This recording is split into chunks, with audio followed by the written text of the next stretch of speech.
Yeah, this one will go live. Testing 1, 2, 3. Mic check. You got me. All right. We are good to go.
Talking Ball Y'all Media proudly brings to you Friday Night Gridiron, powered by Diamond Productions.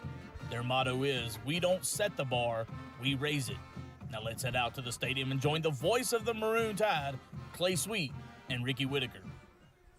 Welcome to Pascagoula, Mississippi tonight as we are live for district play. Ricky Whitaker is Picayune Maroon Tide going to take the show on the road tonight to get district play started in a historic type rivalry, a historic type setting here at War Memorial Stadium in Pascagoula on the campus of Pascagoula High School. This should be a lot of fun, Rick, and you'll hear it in Cody's interview, but he kind of says right away in our interview to throw the records out the window that 0-0 district play starts tonight. I'm Clay Sweet. To my right, as always, Ricky Whitaker. We're in our Malsey of Picayune pregame show. Can't wait to get this one kicked off. It's going to be a great one, Clay. As you said, starting district play here for Region 6A, and what just a beautiful night, too. 77 degrees is what we're going to be looking at kickoff. Got a little bit of a wind tonight, about a 9-mile-an-hour wind coming in out of the northeast. That's cooled things off a little bit. Expected to die down as we get later, but just a beautiful evening to start district play tonight. Yeah, and this should be a lot of fun, Rick, as we've talked about. Last time we were in this setting, it was a high tide. The Tide played beautiful football here. It was an awful weather night, one of the toughest rains that I'd ever seen. There was no lightning, so it allowed play to continue, but, boy, it was a deluge of rain. Tide played just about a perfect first half, if I can remember, and really got into a running clock in the second half. These teams, no strangers. A year ago, of course, Picayune able to beat Pascagoula. That year that we're referring to, I guess that was 2 years ago, Tide actually had to beat some of these same guys twice that year. And so really familiar opponents. Coach Sims and Coach Stogner really familiar with their styles of play. And, you know, I always say it, Rick, I'm a boxing guy, and styles make fights. Kind of tell us what you think the style of play potentially will be with Pascagoula. They're a little bit of a riddle as they have a tremendous roster, really talented team, but the record is 1-4. Kind of what do you expect out of the Panthers tonight? Well, if you look at the way Pascagoula's played this year, we'll break down more of that stuff as we get into the tail of the tape after Cody's interview, but they've really kind of digressed a little bit with their offensive production. But last week was their best offensive production through the air. They were at 308 yards. That's their best through 5 games. So I think going to the air and being able to throw the football effectively is what they're going to want to try to do tonight. And I think we'll see a lot of their players, whether they're lined up in the backfield, wide receiver position, they're going to be actively involved in the passing game. So if you're on the field as a skill player, I think Picayune has to be ready for those guys to be involved in the passing game. Yeah, and it'll be interesting to kind of see exactly what we see out of that pivotal spot and that quarterback spot tonight. When we study tape of late, we've seen their Mississippi-Alabama commit, and he's committed to that All-Star game, a really prestigious game. Of course, we're going to send Nolan Wilson and Mitchell Smith to that game. That speaks to the caliber. He's that type of player on the defensive side, Rick, but he's been pressed in to the offensive side and he is a great-looking athlete back there in the shotgun set. Yeah, that's Jared Loper. He stands at 6 foot, 235. He'll be wearing number 7 tonight. A senior on this program, as you said, already selected to the All-Star game, representing Mississippi Alabama game for Pascagoula. But you said it, Clay. He's a two-sport athlete, great heck of a catcher for the baseball team. So we know he's got an arm, but linebacker is really his primary position. So they've missed his production a little bit there, bringing him in to play some quarterback for them. We'll see him, and I think Picayune's prepared for both quarterbacks to take the field tonight. Loper will come in usually in a big package near the goal line and run like a wildcat look, but he's really been the primary guy so far through 5 games. Yeah, and so a lot of times covering high school football, Rick, when you see an explosive kid like that, it's kind of like the point guard on a basketball team. When that other team's best player is playing that position, going to touch it that many times, you have to be wary, have to beware. We were out here watching, got set up. He was at the 50. He was launching it to just a yard outside of going out of the end zone, Rick. So you can check my math, but he was selling it 59 yards with just a little bitty flick of the wrist. I mean, this is a different – the numbers don't show it, Rick, but you never want to be the guy that catches that lightning in the bottle and he figures it out from that quarterback position, because he's a different type athlete and he's got very athletic guys around him. We talk about the makeup of this roster. They're going to send 4 guys to post-game All-Stars. They're going to potentially send 3 of those 4 guys to play maybe in the SEC. I mean, this type of talent on this Coach Sims roster. Yeah, when you see 4 guys as all-star selections on a 1-4 team, I mean, I think that tells you all that you need to know. It's going to be interesting, and we've got a few guys highlighted that we'll be looking for that we'll talk about in an upcoming segment here. But as we look at this thing tonight, I think you've got to be prepared for just about anything. And Coach Sims, a heck of a coach. He's been here for 15 years, but is that a little bit of gamesmanship, putting Loper on the 50 and having him throw the ball to kind of get us to look his way? I don't know. I mean, I wouldn't put that past Coach Sims to get the Picayune coaching staff focused in on that, but we'll see if he's the primary guy tonight or if they roll with the young sophomore in Jason Glaw Jr. He'll be wearing number 18 tonight, stands at 5'11", 175, 6 touchdowns, 3 interceptions, but hasn't played a lot this year, maybe really only 2 games. So some skill guys that have been missing, are they going to be back in action tonight? I think that's the question that everybody is asking from the Picayune staff is who are we going to see lining up in these skill spots tonight? Yeah, and it makes it tough. We've got a relatively easy job as broadcasters. The defense really has to prepare for 2 different sets of players, 2 different sets of attacks, because the Claude kid played a lot last year. Quarter was banged up at times, and so he came in some pivotal moments, put up some nice numbers, and so we will see. We'll find out in about 20 minutes. That's what's so great about these games is they've got a time that they're going to kick off, and then some of these questions that we pose in this Picayune pregame show will begin to unravel. They'll begin to answer themselves right out here on this beautiful turf at War Memorial Stadium. If you're watching on our booth cam, get over on that YouTube channel, go there, subscribe if you would, but check out the action. Tell a friend, tell a family member that you can see the action right there on the YouTube channel. I hope that the link's in the comments. I've tried to do that and place that there. We'll take a 2-minute timeout on our Picayune pregame show. When we return, we'll hear from head coach Cody Stockter, and we'll get tonight's Tell of the Tape. Looking for a peaceful home-like community for yourself or a loved one? Welcome to Jubilee Gardens Senior Living in charming Poplarville, Mississippi, just minutes from Hattiesburg and social activities. Families say we chose Jubilee Gardens because it felt like home. One resident shares, "I spend my mornings on the porch drinking coffee and watching the birds. It calms me in a way I never experienced before." To experience the comfort and independence of Jubilee Gardens yourself, call 601-818-4838 or email jubileegardens.care@gmail.com. We're open 24 hours a day, 7 days a week. That's Jubilee Gardens Senior Living, with dignity, safety, and joy in every detail.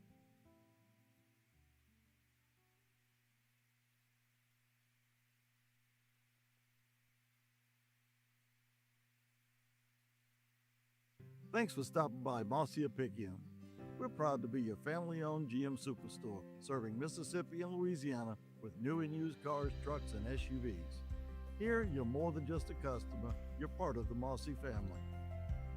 We offer a family-friendly atmosphere backed by GM-certified parts and service and a team that's here to help you every step of the way. At Marcia Picayune, it's small-town friendly service with big-time savings. With head football coach Cody Steigner before first district play. Cody, you get a bye week last week, then you get fall break for school this week, and then into district. Somewhat a funky schedule. Let's see how we play tonight. Yeah, you know, and we always accepting challenges that are put out in front of us, and you know, with having the bye week, which is great, we were able to get some injuries and kind of work on us, and then just having this week with fall break is something different. But you know, our seniors, we relied heavily on our senior leadership this week because they've been a part of Thanksgiving week when there's no school. So their leadership showed up a lot this week. I'm really excited about how we prepared and getting ready to get this game on tonight. Cody, if you can't get ready in War Memorial Stadium, we talked about it with Coach Sims earlier this week. It's just got a certain feel to it, a lot like our place does, I'm sure, to opponents. And then Coach Sims, this club, regardless of record, is certainly going to get our attention. The records are 0-0. So, I mean, the records are 0-0, and it's a Lewis M. coach football team. They're going to be hard-nosed and gritty, and they're going to get after this. This is like a rivalry game. So, an open-up district play, it's two teams you think that you look at to see at the top of the district at the end of the year. And so, it's going to be tough. We got to play 48 minutes of really good football and just take care of the things that we can control and don't let the moment get too big. It's still a football game. It's still 48 minutes. It's still Friday night. Now the stakes are a little bit higher, but the thing is we've practiced and prepared for these situations. Cody, Rick and I, and it's y'all's fault. Y'all set a super high standard for what we expect good football to look like. Give us your estimation, because we've been tough on a group that's 4-1, honestly. But how do you think y'all played in that kind of first portion of the season so far?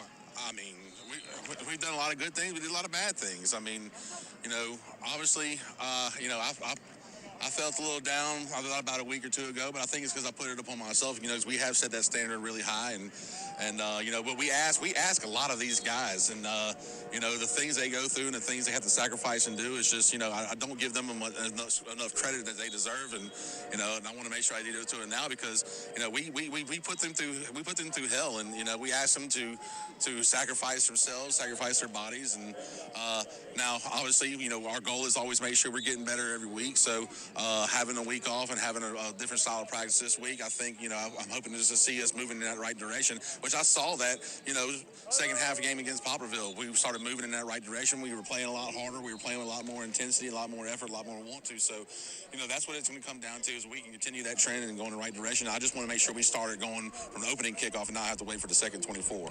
Cody, you're a guy, and I appreciate this about you. You always credit your staff. It's fall break. Everybody's vacationing, doing this and that, and just seeing it from the junior high program all the way through. It was business as usual, not for only the young men, but your coaching staff as well. Well, those are the guys who set the standard. I mean, you talk about the standard. It starts with, these coaches, Coach Hayden, Coach Feely, Coach Poole, Coach Hart, Coach Lawler, Coach Wells, Coach Penton, Coach Smith, all the way down to junior high coaches. These guys have really helped set the standard for what we want Picayune football to be, and they do a really good job of being great role models to these young players, and just having the same intensity and want to be successful and to not only be successful on the field, but be successful off the field. But I always say, if you correlate things, if you're really successful on the field, you're going to be successful off the field. Good football teams have good schools. Obviously you see that with our school being an A school. So I'm thankful for those guys. I'm blessed to have them in my lives, and there wouldn't be Picayune football without them.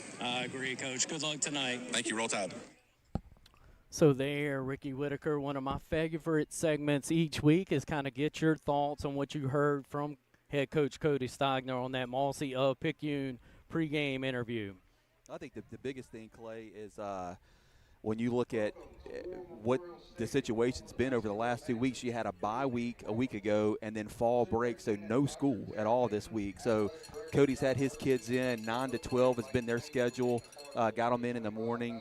So you've had really nothing to focus on outside of just football. That's been it for this week, and I think they've had a chance to reset a little bit. I think Coach Sims talked about it.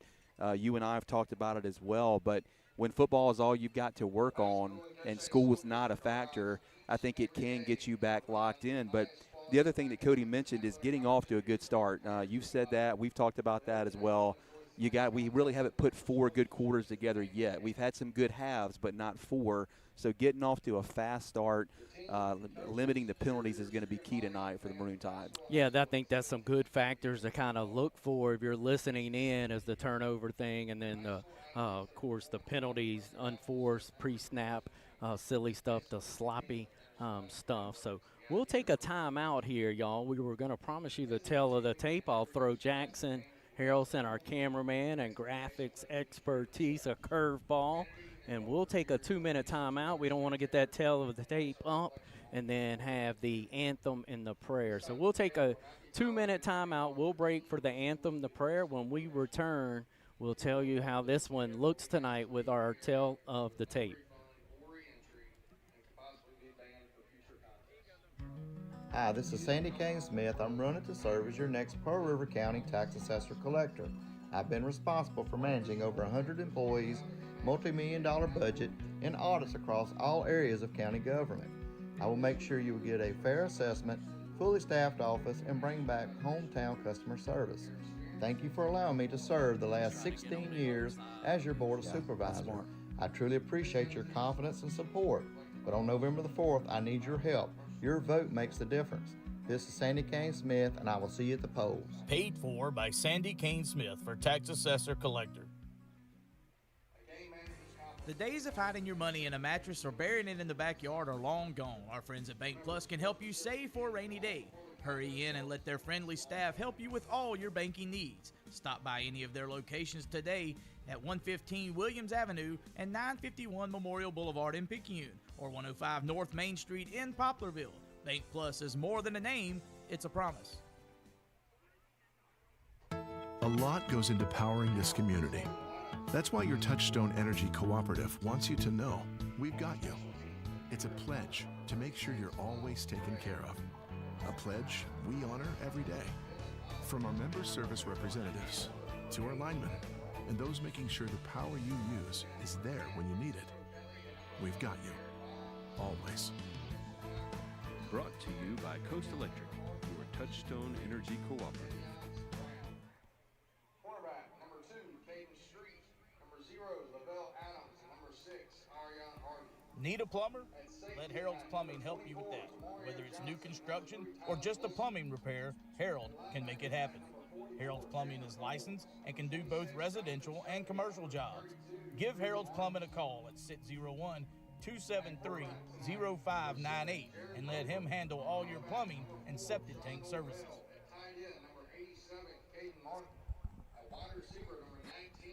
They threw us a head fake here, Rick. They're doing starters. Let's look now at that tail of the tape for tonight's matchup. If we need to break, we will for the prayer and the anthem. But let's go ahead and get a look and see what the numbers have shown so far for this Picayune-Pascagoula matchup. When you look, Clay, at Pascagoula, we'll start with their defense. We've already talked about Loper, Tylen Wilson, Tamario Johnson. That's 2 other guys that you talked about in the secondary. Wilson's going to stand at 6'4", 180. Johnson, 6'2", 170. Those are tall, rangy guys, and this is a defense that's gotten 8 turnovers, which is pretty impressive in itself. You look at the offensive side, though, this is where it's a little bit of an anomaly when you look at the points scored for both teams. You had a 47-0 blowout against Moss Point in week 1, but after that, averaging just under 15 points a game. So the offensive production has slipped a lot, Clay, as we've went through this thing. And only 89 yards total rushing in 2 games for Pascagoula. Rick, we'll just join the anthem in process. There's no point in breaking for it, as our listeners could hear your whispering tone as we lead into the anthem. We'll try to join it as it plays, and then we'll get back to the tail of the tape.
And we are back. We'll get that graphic displayed for you once again here with our tail of the tape and let my expert color analyst, Ricky Whitaker, walk us through this beautiful graphic that he took time this week to create. And, Rick, you were speaking to the Pascagoula side of the ledger. We'll kind of let you pick up where you left off there in your comments. Yeah, we were talking about the rushing yards that have really been on a decline over the past 4 games, and we mentioned 89 total over 2 games. The last game, Clay, that Pascagoula played, they were in the negative ledger, -7 yards on the ground. So you got to get the ground game going to really establish any type of a passing game. So it's been announced tonight. We heard it from their PA announcer. They've announced Loper as the quarterback, and they've announced Sean Norvell Jr.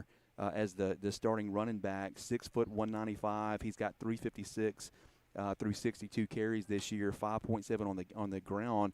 The guy that we didn't know if he would play or not has really been their leader, even only playing 2 games, and that's Amari Jackson. They call him Action Jackson. He wears number 1 for them, 6 foot 195, 6.5 yards per carry on the ground and 2 touchdowns. He hasn't been announced. I don't know if we'll see him tonight or if he's still injured. But the wide receiver core has been good, and they've played well the last couple of games. They're led by DJ Nunnery, number 14. He was also selected for the Bernard Blackwell All-Star game. And then number 19, Pickett Jr.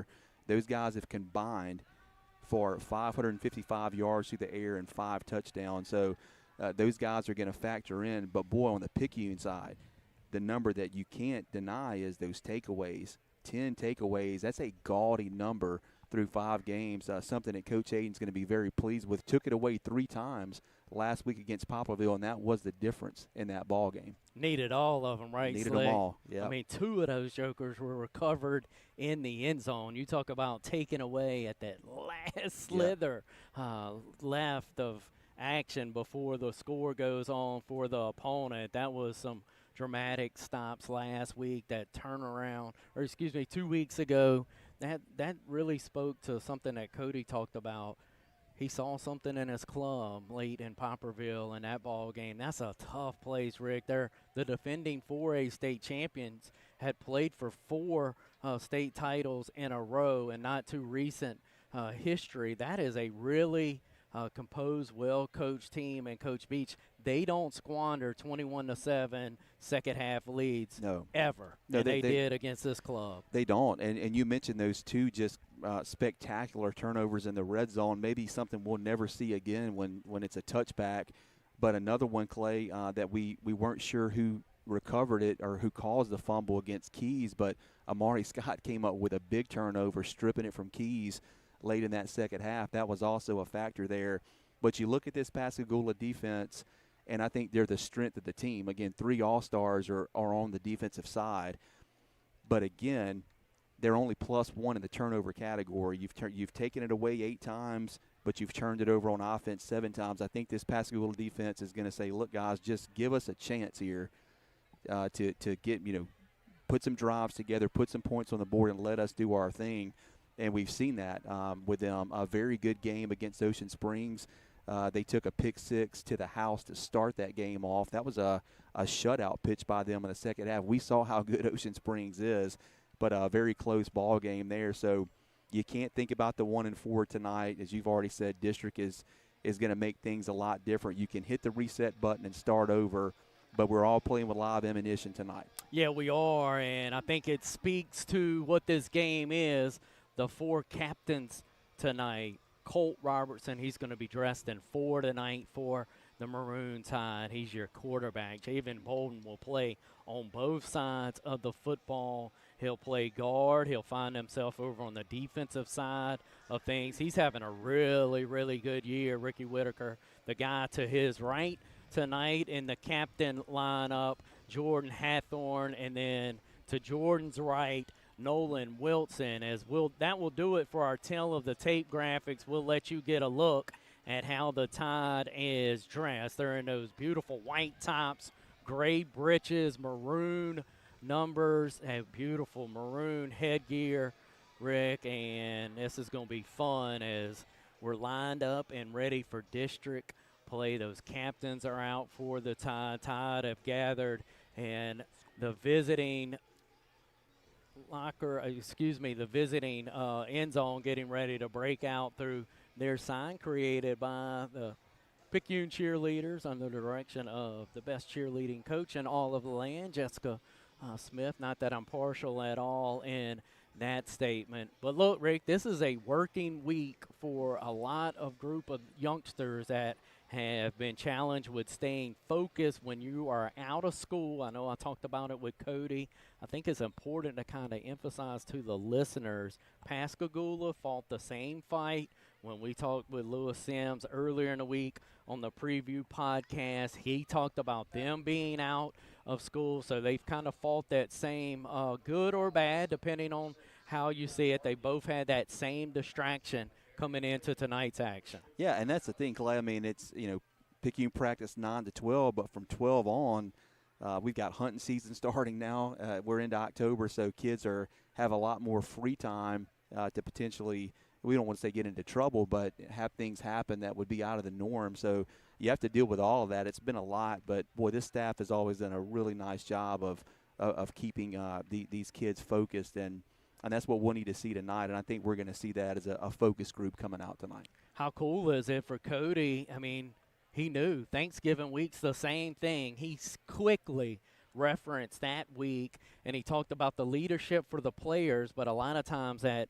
leadership in a high school program is going to come from the coaches. This is a coaching staff that just doesn't make plans until that first weekend in December is beyond and behind them, and so they're used to what a working week will look like without school, and here comes your Maroon Tide as they will get through their sign and make it to the near sideline. We're set up on the visitor side, so as you hear the Tide faithful with the cowbells and the noise, and you will know that something good has happened. The Maroon Tide band, boy, you talk about a working group band competition tomorrow. There were several late evenings coming and going from my neighborhood. You have to pass the stadium, and it was full of this band working late. They have done a tremendous job getting themselves prepared for band competition this weekend. And so good luck to the Maroon Tide band. Pascagoula's made their way on the far side over to their sideline. They'll be dressed in blue tops, red bottoms, those red Pascagoula headgears here to represent the Panthers. Boy, not a great crowd tonight on the home side, Clay, across our way, and maybe even a little bit better here on the visiting side, but a lot of empty seats there.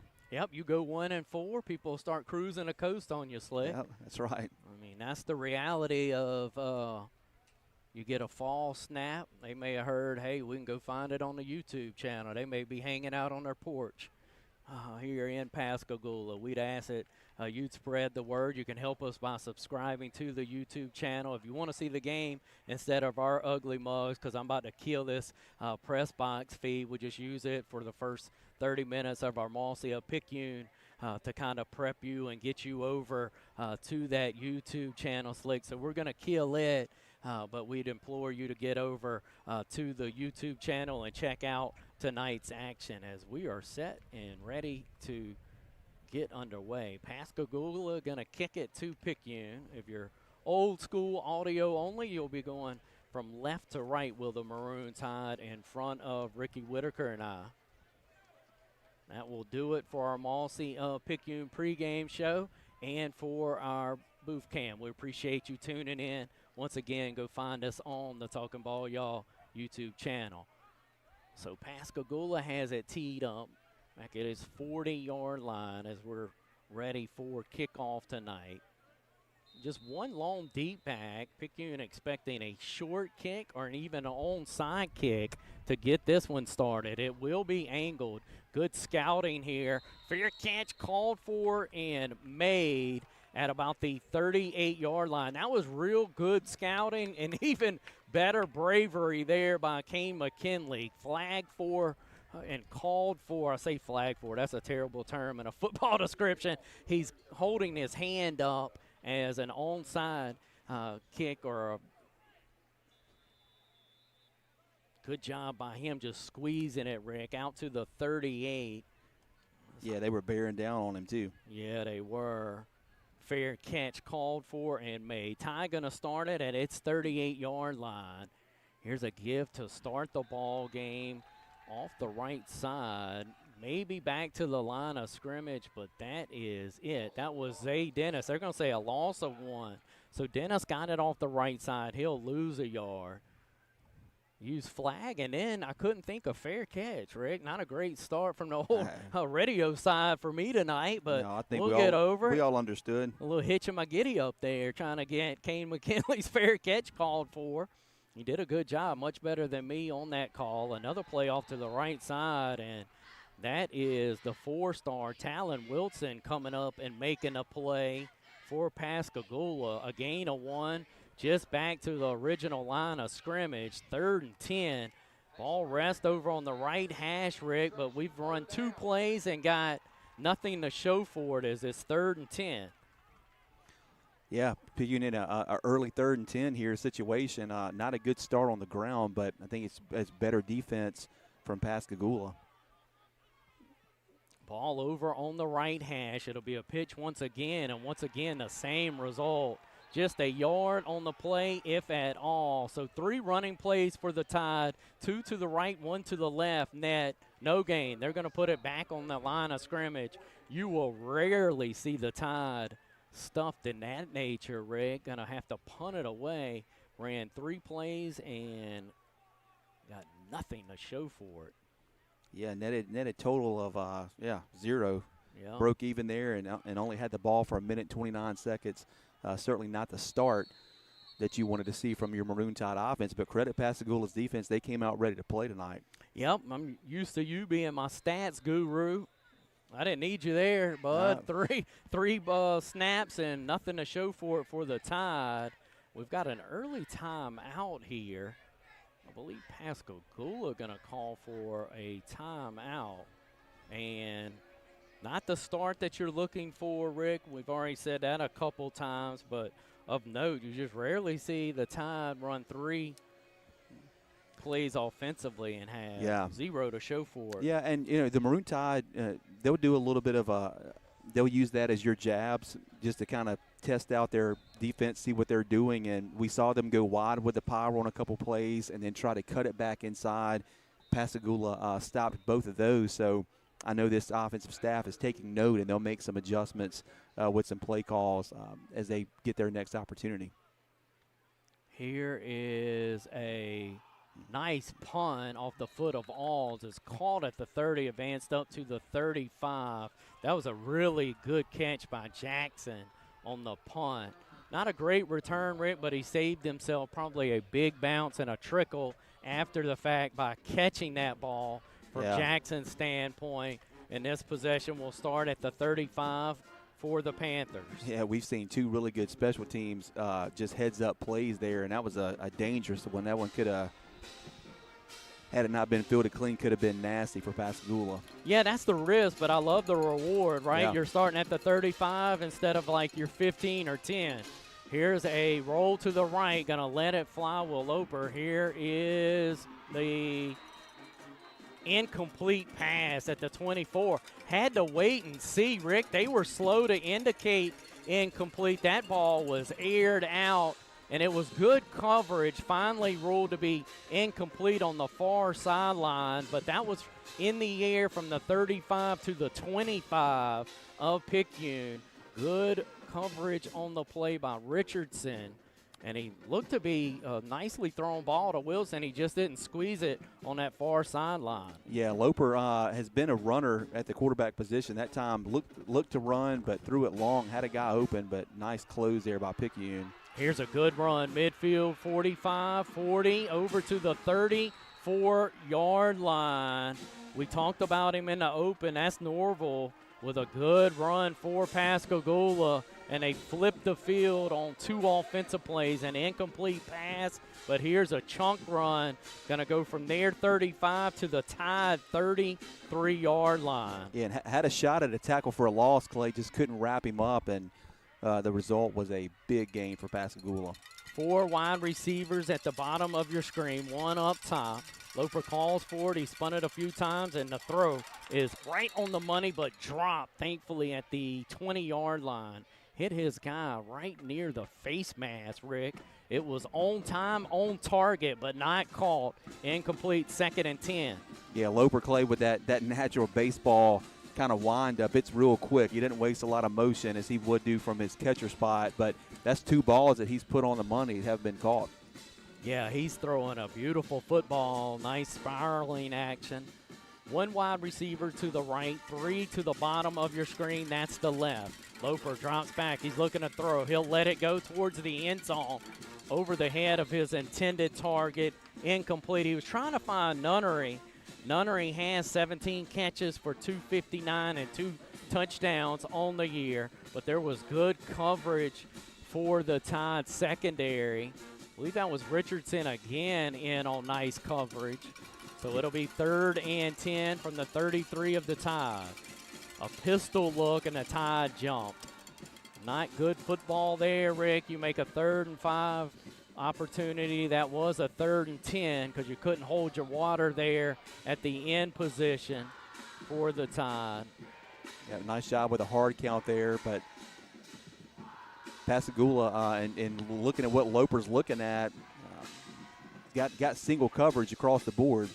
Yes, he does, because you've got to be wary of him running the football. 3rd and 5, he's going to let it go. It's caught at the 21-yard line up to the 19 with the run after the catch, and it will be enough for a 1st down. I'm going to be honest with you, Rick. Maybe 1 ball a bit overthrown. The rest have been strikes and spiraling beauties at that out of the hand of Loper. Yeah, he's throwing some good balls tonight, and that time, Clay, he just takes what the Picayune defense gives him. It was a very, very large cushion from the cornerback there, and he just takes a couple steps and settles down, and Loper finds him for the 1st down. That was Hathorn in coverage there. It's Loper. He's got a tailback off his left. He'll swing it out to him as caught, but a good tackle made. That's Kirkland coming up and making the stop at the 18. A swing pass probably would have been ruled a backwards pass when it was caught by Norville when he caught it.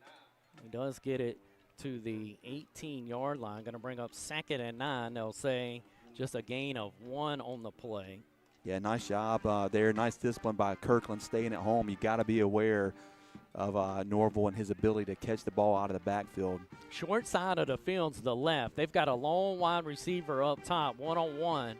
And that is now going to be a man in motion from left to right to kind of even the numbers out. Norville's got it, and he's off to the races. He's down to the 1-yard line. Going to be a 17-yard pickup. Just a simple give off that left side for Norville, and not a lot of resistance. Going to get down to, they're going to spot it at the 2, Rick. We'll call it 1st and goal from the 2.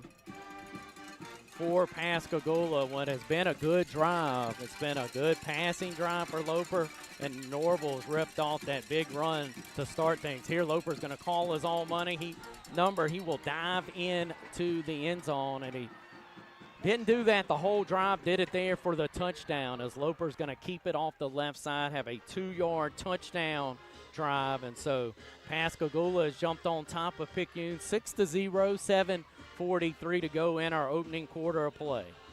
Yeah, and right there, Clay, the play before, I mean, they go right down Tucker Avenue, and then Loper with an easy 2-yard pickup there. We mentioned his size at 235. He's going to be tough to deal with down in the red zone. Yeah, he will, and that's why the box numbers between him doing what he just did there, Norville ripped off, a 60-yard run to kind of set the tone of that drive. That loosened the box, allowed for a good passing attack. Pascagoula got the start that they wanted here on their home field. Lead it over our Tide 7-0.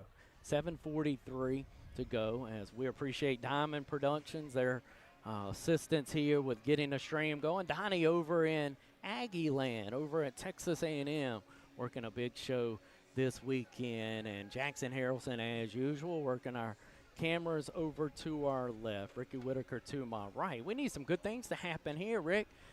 Didn't have anything positive happen offensively with our first touch. and then Pascagoula turned it on and was able to get 7 out of its first drive.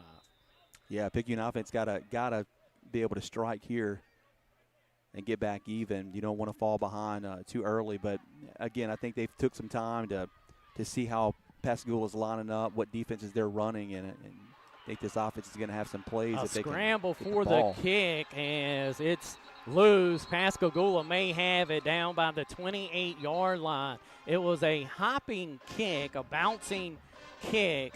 And did Pascagoula get it? They're awfully happy about things. But I'm seeing somebody point towards the Tide. Let's hold it.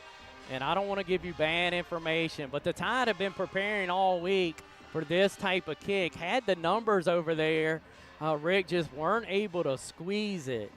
But there is the big discussion here on whose football it is. From the naked eye, I'll be honest, it looked like there were more Panthers over there in the end. But let's see who's got the football. Still waiting for an indication. They're going to send the offense out. Will the Tide? Rick, this is really good news because that was scary, as that could have been basically a long onside kick, if you will. It bound all the way inside the 30.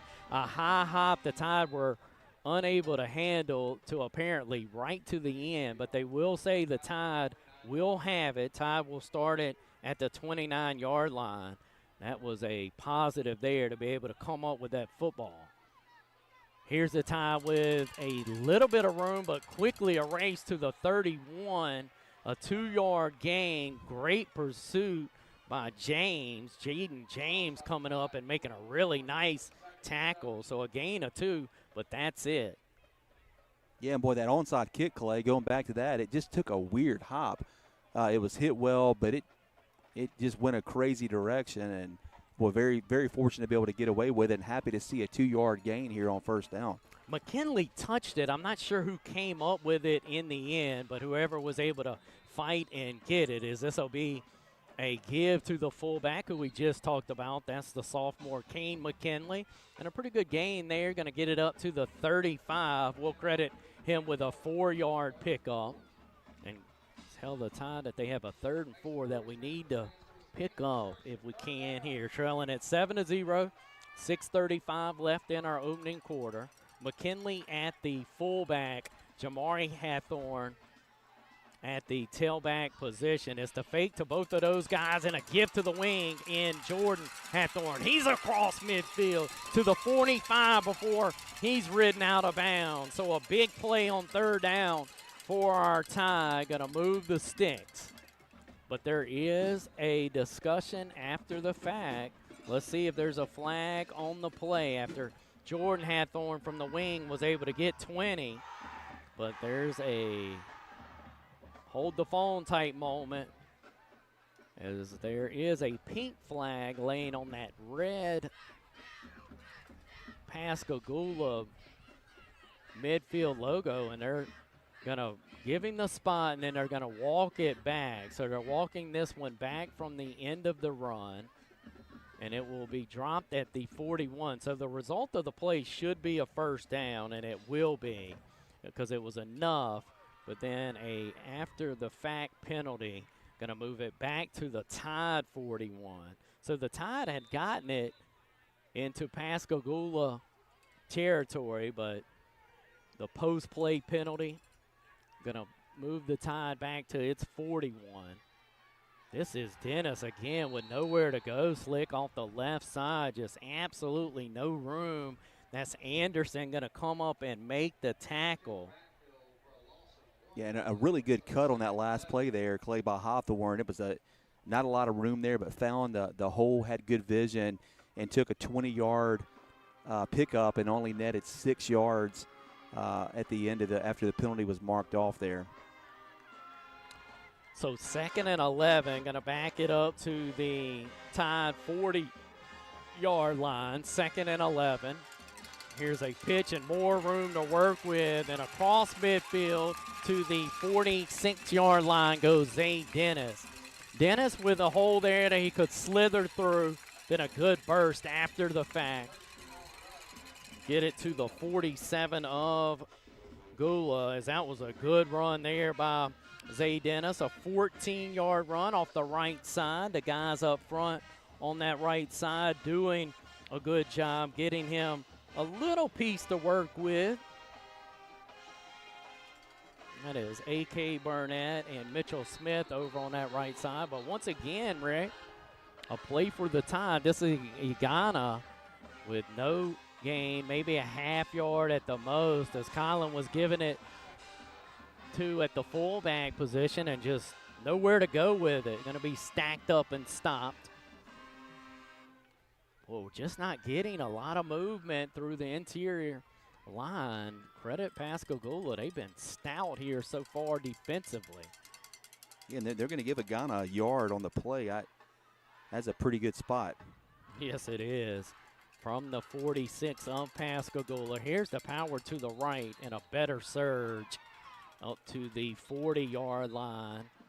A good job there blocking as Dennis had more room to work with. Going to stretch that out into about a 6-yard gain. Going to bring up 3rd and 4. And you had hands to the face on Colt, Clay, and it knocked his helmet off, so he's going to have to come out for a play. Yeah, and that's odd, right? Because they didn't receive a penalty against Pascagoula, but you're right, his helmet did pop off. So that will bring in Rayburn, the sophomore under center. Igana at the fullback, and that was a power out to the right. It's going to be close, Rick. That little tall sweep out to the right side, right at the sticks. They're going to say a yard short. That was Dennis with the run, and they will say a yard short. So a big 4th and 1. Tide trail at 7-0. 3:35 to go. Ball rest on the right hash on the 37 of Pascagoula. It's McKinley at the fullback. Jamari Hathorn, good block by McKinley, and going to spring a nice run here for Jamari Hathorn to the 31, a 6-yard gain for Moto. And needed one, went and got about 6, Rick. That was a good push off the right side. Good job by all involved up the right side. Fullback led the way well. Picayune putting together a pretty good drive here on their second drive of the first half. First was not good. Ran 3 plays, didn't gain a yard. Just a little bit more our style. Here's Jamari Hathorn trying to work off the left side. Will not. Helmet taken completely off, and we'll get 2 flags thrown. That's got to be a face mask, right, Rick? Yep, that's the second time they've done that, and that time they got flagged for it.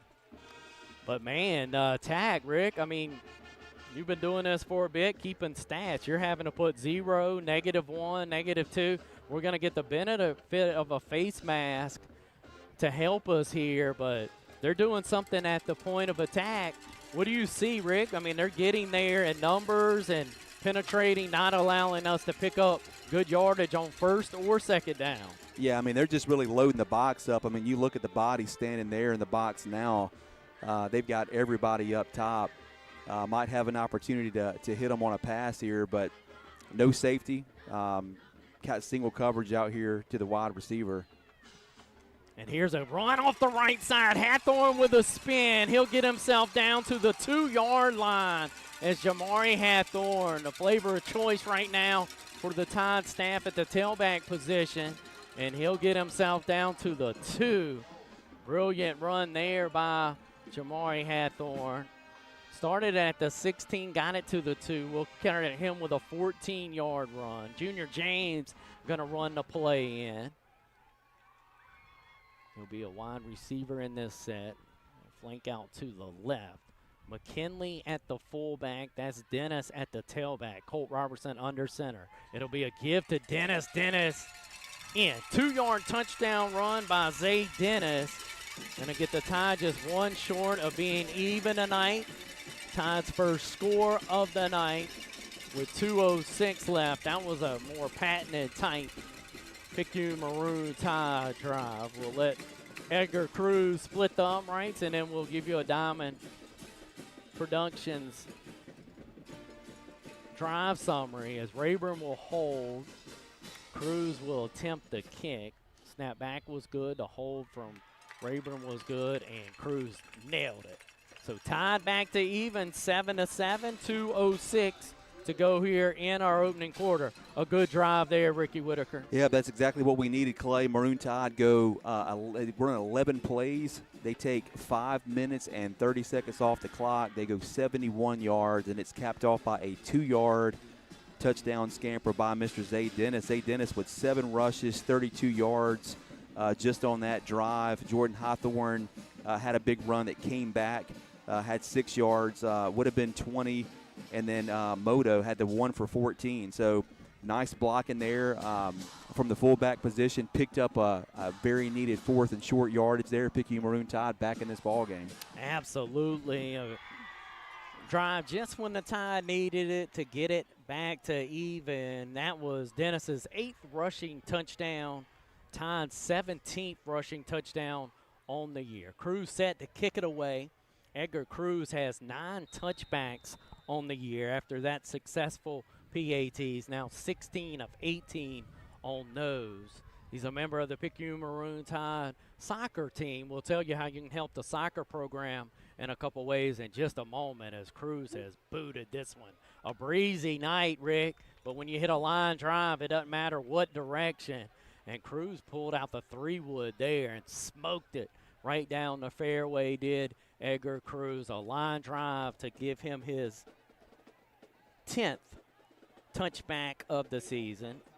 Boy, if he hits that thing end over end, Clay, it might almost hit the upright, but hit it kind of funky, but had a lot of power with it and drives it. Really nice kick there by Cruz. Yeah, double-digit touchbacks at this point in the year. Shows you all you need to know about his leg. Picayune Maroon Tide soccer program going to be hosting a car wash to raise money at Buy Low Auto Parts next Saturday in Picayune. So go find the Picayune Maroon Tide. Here's a big run off the right side to the 40, 35, 30, makes a cutback. He potentially going to score. He will, as a huge 80-yard touchdown run for Pascagoula. Flag now dropped at the 16-yard line.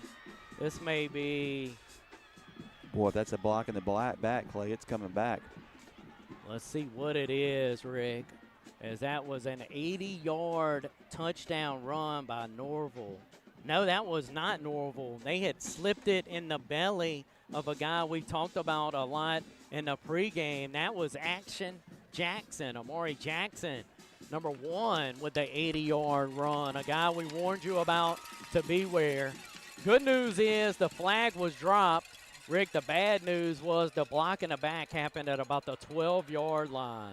So it will take the points off the board, which is great news. The bad news is even the result of the play is going to have Pascagoula down at the Tide 25-yard line. Yeah, and, we've talked a lot about Picayune's penalties and cleaning those things up. Pascagoula, another one of those teams, Clay, that over the last couple of games just heavily penalized, and we're seeing that tonight from the Pascagoula Panthers. Yeah, because they don't hurt for good-looking kids. No. I mean, this is a beautiful warm-up team. Like, you watch them warm up, they are a good-looking bunch. And then that play, that's Jackson, a guy, when you look at it, Rick, I know you talked about him in our pregame, but he's a kid, it's been Norval, then it's been Jackson at times, but he's got 30 touches, only 195 yards because he's been banged up, and then he shows off what he can do. But it will wipe the touchdown off the board. There was a timeout on the field. Ball's at the 24-yard line. Yeah, put up nearly 100 yards a game in the 2 games he played, 6.5 yards per carry. I mean, that's really gaudy numbers. It is. You talked about that dwindling rushing total. It has a lot to do with this man right here. He's got it again off the right side. He's quickly up to the 16-yard line, Ricky Whitaker, and he's kind of showing off on these last 2 runs how much Pascagoula missed him. And that's why everybody we talked to at church or in the community over this bye week coming into this week, beware. Pascagoula, a lot better than that 1-4 record going to show you, and they've been that here in this opening quarter. Yeah, and all the rushing attempts have been for big gains tonight for Pascagoula. We haven't stopped them at all tonight. Pascagoula 1st and 10 from the 14. Here's another gashing type run for a touchdown. As a touchdown for Pascagoula. A 16-yard variety, and really nobody there, Rick. There wasn't a whole lot of resistance. No, really, with just a big wide open hole. First Maroon Tide player that touched him was in the end zone. Yep, you had Alds out here that maybe had a shot at him.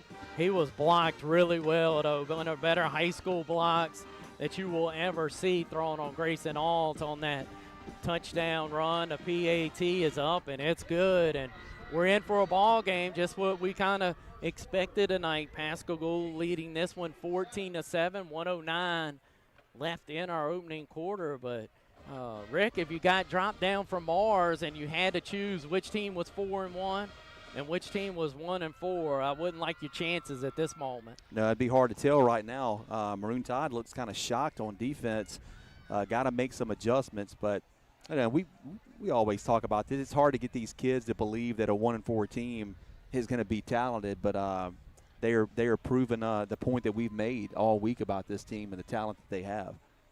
Yeah, and boy, Rick, gonna have to move the football maybe in for one of those type games, right, where you're just gonna have to try to keep up still a possession due to a turnover or something like that. But their kick game scares me a bit. I mean, they were so close to getting this last kick. McKinley did a good job on the first, calling for a fair catch and catching it. The second you talked about had crazy English. They're angling back in that same direction. It's teed up over on the left hash. Tide have the numbers over there. They're expecting this angling kick. It's that same tight bounce, mishandled again by the Tide. McKinley didn't catch it initially, but Jordan Hathorn there to catch the deflection. And McKinley a catcher by trade, Rick, and he's getting a nasty slider-type look in the dirt to him on these kicks. Had it come off his shoulder pad, but Jordan Hathorn there to dive on it. Tide will have it at his 42-yard line, but that was dicey again. Yeah, no, another really good kick, hit well. Maroon Tide did a good job just getting on it, but the positive side of that is you got pretty good field position to start. Yep, that's a good point made by you. A shorter field. Going to start in at your 42-yard line. Going to be the tall sweep out to the right. Zay Dennis with more room than he's had on first down typically tonight. He's going to be able to reel off a 6-yard run. Depending on where they spot it, Rick, and look at this movement. Look at that spot. Wow. I mean, he literally took 2 huge steps back, and so I'm not sure how you can come up with that spot after that run. If you're watching on the live stream, you saw him literally take, 2 yards off of that run with an awful spot. Yeah, turns it into a 4-yard pickup. Yeah, going to bring up 2nd and 6. Wow. Robertson under center, gives it to Dennis off to the left. Dennis with a couple moves, getting loose, has 30, 25, 20, 15 down to the 10-yard line. Zay Dennis showed the helmet and the shoulder pads a couple times, took them away from would-be tacklers, and then got through the hole for a 44-yard run and have the Tide inside the 10. Going to be 1st and goal for your Maroon Tide from the 9-yard line. Yeah, Zay Dennis was net neutral on the first drive. Last 2 drives, he's now over 75 yards on the ground. So getting back to his Zay Dennis self. Yeah, it reminds you a bit of like a Percy Harvin type runner. Really can make you miss in those tight spots. Did it there. 1st and goal from the 9. Here's a give to, it was going to be Hathorn, but there's a whistle beforehand. Excuse me, that was going to be Dennis. The officials using pink flags tonight for breast cancer awareness here in the month of October. They're a bit hard to pick up when you're used to that yellow hanky. Tide with a penalty, Rick, you hate. It's 1st and goal from the 9, and then you move early. So you back yourself up to the 14. Awful penalty. 1st and goal now from the 14. One lone wide receiver, that's Fortenberry. He's up top if you're taking it in on the YouTube channel. You've got Colin Agana at the fullback. Is Dennis at the tail? It'll be a pitch to Dennis. Dennis trying to work ahead off the left side will get 3. He'll make it second and goal from the 11. Just not a whole ton of room to work with, Ricky Whitaker. No, and they're continuing to really stack the box on defense. And, you know, kind of like we saw last week against Poplarville, and we always say this about a good running back is if you got that many people in the box and he slides through, there's not going to be anybody back in center field to catch him. And we've seen him break a few. But, boy, you know that this defense is getting ripe, too, for a play-action fake type pass, maybe to an Ontario Wilkins running wide open. Yeah, wouldn't that be something? As we're in our quarter break, we'll wait to hear from Greg Ducker here in our first quarter break between first and second quarter, as we'll get a Diamond Productions update from Greg Ducker, as Ducker's going to tell us what he's seeing down on those Tide sidelines. Let's hear from Greg Ducker and his thoughts here in our quarter break. Definitely a slow start for the Tide play. Something we're not used to seeing. A little bit of issue trying to move the ball up front. Of course, they're putting 8 in the boxes. Y'all have, stacking the boxes. Y'all have alluded to. But it seems like maybe we may start to figure something out here as we started to move the ball a little bit toward the end of the quarter. Of course, penalties on both sides of the ball, both teams. So we're going to see if we've got this figured out going into the second quarter. We'll get it straight for us now down there, Ducker. As we will start this second quarter with a run off to the left side and a gain of about 2. As that was Zay Dennis trying to work off the left side. Now we'll bring up third and goal, Rick. Let's see if they're going to put it down at about the 6-yard line. That's what they will do. You talk about a big play. This next sequence to see what the Tide will do with this goal-to-go opportunity on 3rd and 4th down. Hopefully nothing with a 4th down. Hopefully the Tide will figure it out right here. Looking to throw Colt Robertson. Wilkins has it just like Ricky Whitaker told you would happen. Wilkins going to catch it about 4 yards deep in the end zone. The tight end leaked over to the left. Colt Robertson, bought time, just allowed the play to develop coolly. Threw a strike for a touchdown. 14-13 as we await our Exotic Stone point after. Good call by you, Ricky Whitaker. High snap. Great hole by Rayburn. Climbed the ladder, got it back down, and that was a big extra point to get it to even. Can't overstate the hold there by Rayburn. But what'd you see, Rick? You kind of called that one a play early.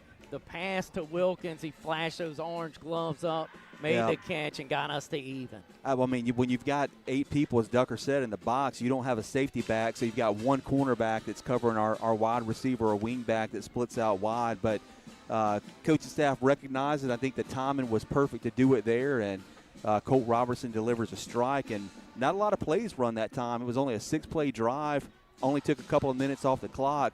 But Maroon Tide go 58 yards in 6 plays, and it was really set up by a nice 44-yard run by Mr. Zay Dennis. And looking at the numbers on the night, they were looking pretty dismal earlier, but Zay Dennis already with 13 rushes for 87 yards on the night and the 1 touchdown. And Colt Robertson hooks up with Ontario Wilkins for the second one of the night. 1 for 1 on the night for Colt, and 14-14 as your score. We got a ball game here at Warren Moore Field.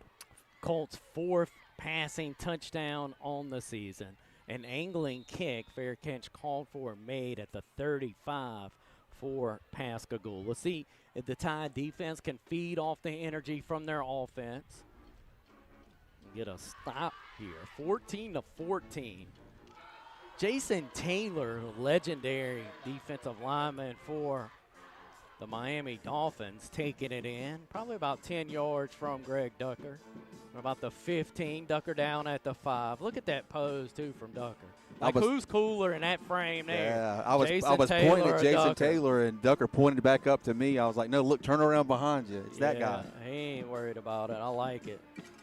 3 wides to the right, 1 to the left. Pistol formation. He's going to spin it a couple times. He's like going to hit a home run as Loper. He's got a guy at the 20, but he overthrows him. It's going to fall harmlessly at the 14. But Rick, a step or two was had on that far sideline. A better thrown football, and that's a touchdown. Just out through his wide receiver by maybe a yard, yard and a half, or that would have been a score. Boy, and what a tight spiral, Clay. I mean, honestly, knowing how big Loper is and knowing that we've watched him for a long time now from his linebacker position, but, boy, he's got a great arm. Yeah, we saw that in the pregame. We talked about it on the Mossy Picayune pregame show, that he was flicking it 50 yards. Here's a good run again. That's Jackson. And Jackson, I love him to death, and I wish him well the rest of the way, but he got healthy a week early, didn't he, Rick? He did. I mean, he is back. Coach Sims 2 years ago on a preview pod let us in on them calling him Action Jackson. Well, he's up to the 49-yard line. There is good news, though. I believe a flag hidden from us on this Picayune sideline as Pascagoula going to put it in reverse. And, of course, that's in jest. We would wish health on everyone. Coach Sims knows us well enough to know that, but he is a difference maker for this offense. He is, and Norville hadn't been a whole lot of a letdown either when he's been in, but Pascagoula tonight, we talked about how dismal their rushing numbers have been over the last couple of games. They have doubled that tonight on the ground, and Jackson seemed to be a little bit shaken up as he left the field as well. We hope he's okay, but seemed to be favoring one side of his body as he walked off the field there. 2 wide receivers to the right as after the penalties marked off, it's back to the 32-yard line and a 2nd and 6. But Norville going to get all of that back and then some. Across midfield to the 30, to the 27. Ball is loose at the 15. Pascagoula going to pick it up on a run. Tylen Wilson got it in stride like he was dribbling a basketball at the 17-yard line. Picked it up in stride and scored with it. Unbelievable. Norville gave it up, Rick. It was a loose football. He fumbled it probably at about the 20-yard line. It bounced forward to about the 16, and Wilson, the A&M 4-star, literally never broke stride as he picked up a football, bent down, picked up a football that was about knee high. What a tremendous play by Norville with the run. PAT blocked, so that'll help. But what a good run by Norville, and then an exceptional play by Wilson to take it in the rest of the way on the fumble recovery. Yeah, it was a heck of a play there. And, again, I mean, it's just been big, long chunk runs all night on this Maroon Tide defense. And it was interesting, too, Clay, because a flag was thrown. At least I thought it was thrown. It was on the field. The referee picked it up. I don't know if it just fell out, but there was no call. They're talking about it now, but Maroon Tide got to find a way to stop this rush attack, whether it be Norville or Jackson. We haven't done a good job with either one tonight here in the first half. Yeah, it may have been a beanbag to spot the fumble, but I'm not sure, Rick, exactly when it came out. Yeah, it's probably a good call by you. It looked yellow. I didn't know if it was a flag. May have been a beanbag. But I think you're right. I mean, Wilson, not to dive on it, not to break stride, just to pick it up. And it wasn't like one of these candy Sunday hops that came up near his chest. That was remarkable to see him grab it in stride and continue on and score. Good news, though, the PAT was blocked. We'll get word from Greg Ducker on who blocked that kick and how it was blocked. We'll get that at some point on one of our Exotic Stone sideline reports. Boy, oh boy, 20-14. Tide in a doozy here. We've said that a few times. Boy, these have been some close ball games. You look back, Gulfport, Popperville a couple weeks ago. This one's got that kind of making. 20-14, trailing at the moment. And instead of the angling kick, the sophomore pulls out the driver. Sprague is this 7 yards deep, Rick. What a weapon he is, special teams-wise. Yeah, he's been great. And, boy, Norval on the night, 16-yard TD run, had one that would have been a 70-yard TD run, but he dropped it at about the 20. So we're going to give that to Tylen Wilson with a touchdown for him on the ground. But it's been all damage on the ground tonight for the Panthers. Yeah, absolutely. As Jason Taylor currently with the University of Miami defensive line coach. That may give us some insight on what he's doing here tonight. Probably peeking in a Nolan Wilson, Mitchell Smith, Loper. He's got plenty to choose from. Here's a gutting type run by Dennis as he's able to get it to the 32-yard line. Quick 12-yard pickup. And you're thinking, boy, that description doesn't meet the 12-yard mark. But, Rick, he had a ton of room and just a touchdown-saving tackle.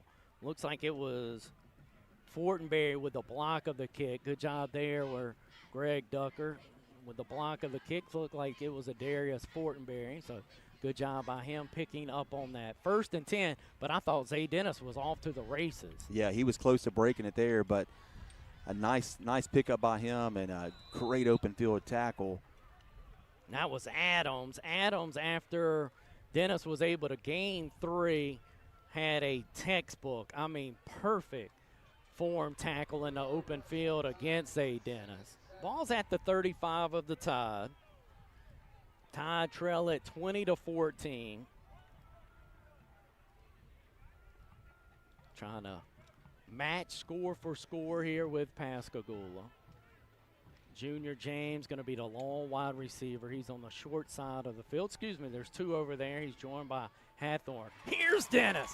Dennis on the move from the 35. He's to the 20, and he will slip down at the 17-yard line. Will Zay Dennis, a big run there. Started at the Tide 35-yard line, and 48 yards later, Pascagoula going to be able to take Dennis down, but not before he was able to gain 48. So a big run there as Dennis has these home run type runs, and it's got his total out 16 carries, 150 on the night. Yep, not a good first drive, but he's been dynamite ever since, averaging 9.4 yards per carry is Mr. Dennis. Yeah, there we go.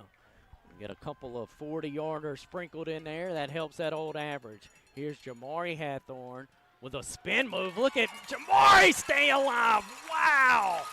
2 spots where he was dead to rights in the run, and he's going to score anyway. A 15-yard spectacular run by Jamari Hathorn. Rick, he was dead at the 10, dead again at the 8. A spin move and just strong running by Hathorn. Going to buy him a touchdown run. Jamari's 3rd touchdown on the season. Here's the PAT, Diamond Productions PAT drill. Tide lead at 21-20. What an answer. You had the big chunk run from Zay Dennis, and then what a finish there by Jamari Hathorn. Yep, it only took the Tide 4 plays and 1 minute and 47 seconds, Clay, to go 80 yards, and that was started off by a 48-yard run by Mr. Zay Dennis. And then Moto, as we call him, sometimes you say, what is he doing? And sometimes you say, how did he do that? And that was one of those how did he do that moments there. Just a very athletic, kind of like a rubber band, bent all the way over but didn't pop up. Gets his feet under him and goes in for 17 yards, his first touchdown on the night. Yeah, what a run. I'm glad Jackson Harrelson's with us all the time, but I'm myself going to go back and look at that one a few times on the old YouTube channel. As Tide leading at 21-20. Our scoreboard bug at the bottom showing us even. That's not the case. Tide on top 21-20. As that PAT thankfully was good. 8:35 to go here in our second quarter.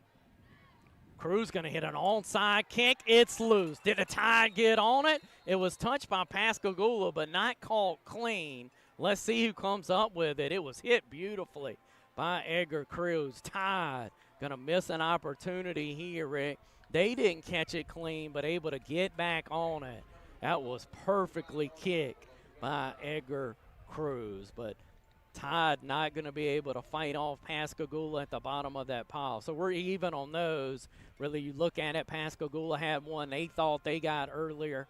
Tide thought to be in a good spot to get that one, didn't come up with it. Pascagoula going to start this drive at their 45-yard line. Same predicament too, right, Rick? A short field here for Pascagoula, only 55 yards to pay dirt. Loper in, he claps his hands, he's called for it. He's looking to take a shot down the near sideline. He's got a guy, but he was covered pretty well by Fortenberry at the 13-yard line. It sails over the head and incomplete.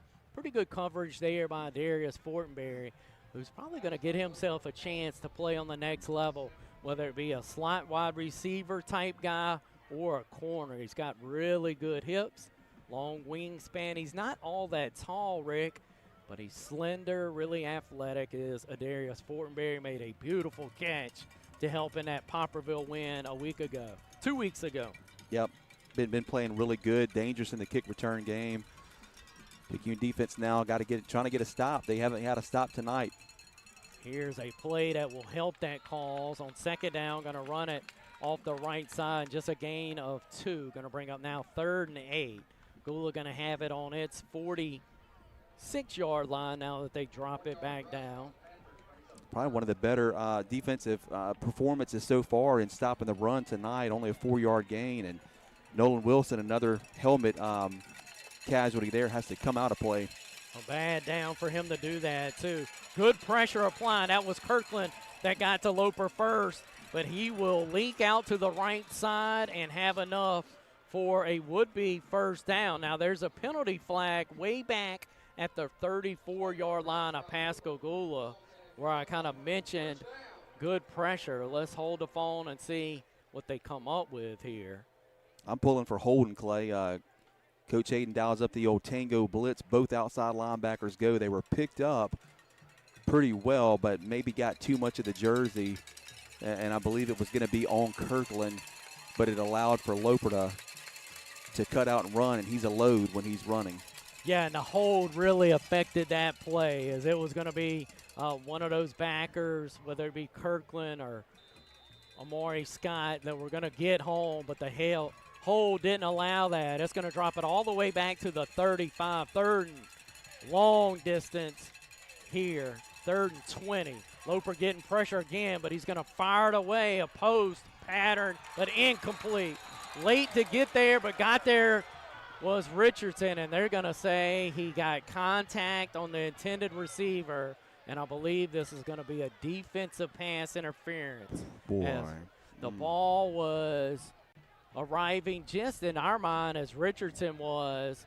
Of course, it was incomplete, but they threw the flag. We'll have to wait and get official word, but it certainly looked to be a pass interference penalty.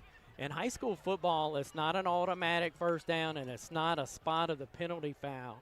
And with 3rd and 20, it still should be 3rd and 5 after it's marked off. If it's done correctly, it will be. So it will advance the ball to the 49, but unlike any other football, it's just a 15-yarder, sets up 3rd and 5 for midfield. Loper, though, probably just got a first down. He got Stallings to jump, called for the football with that clap, and he's going to draw Kelvin 5 yards off.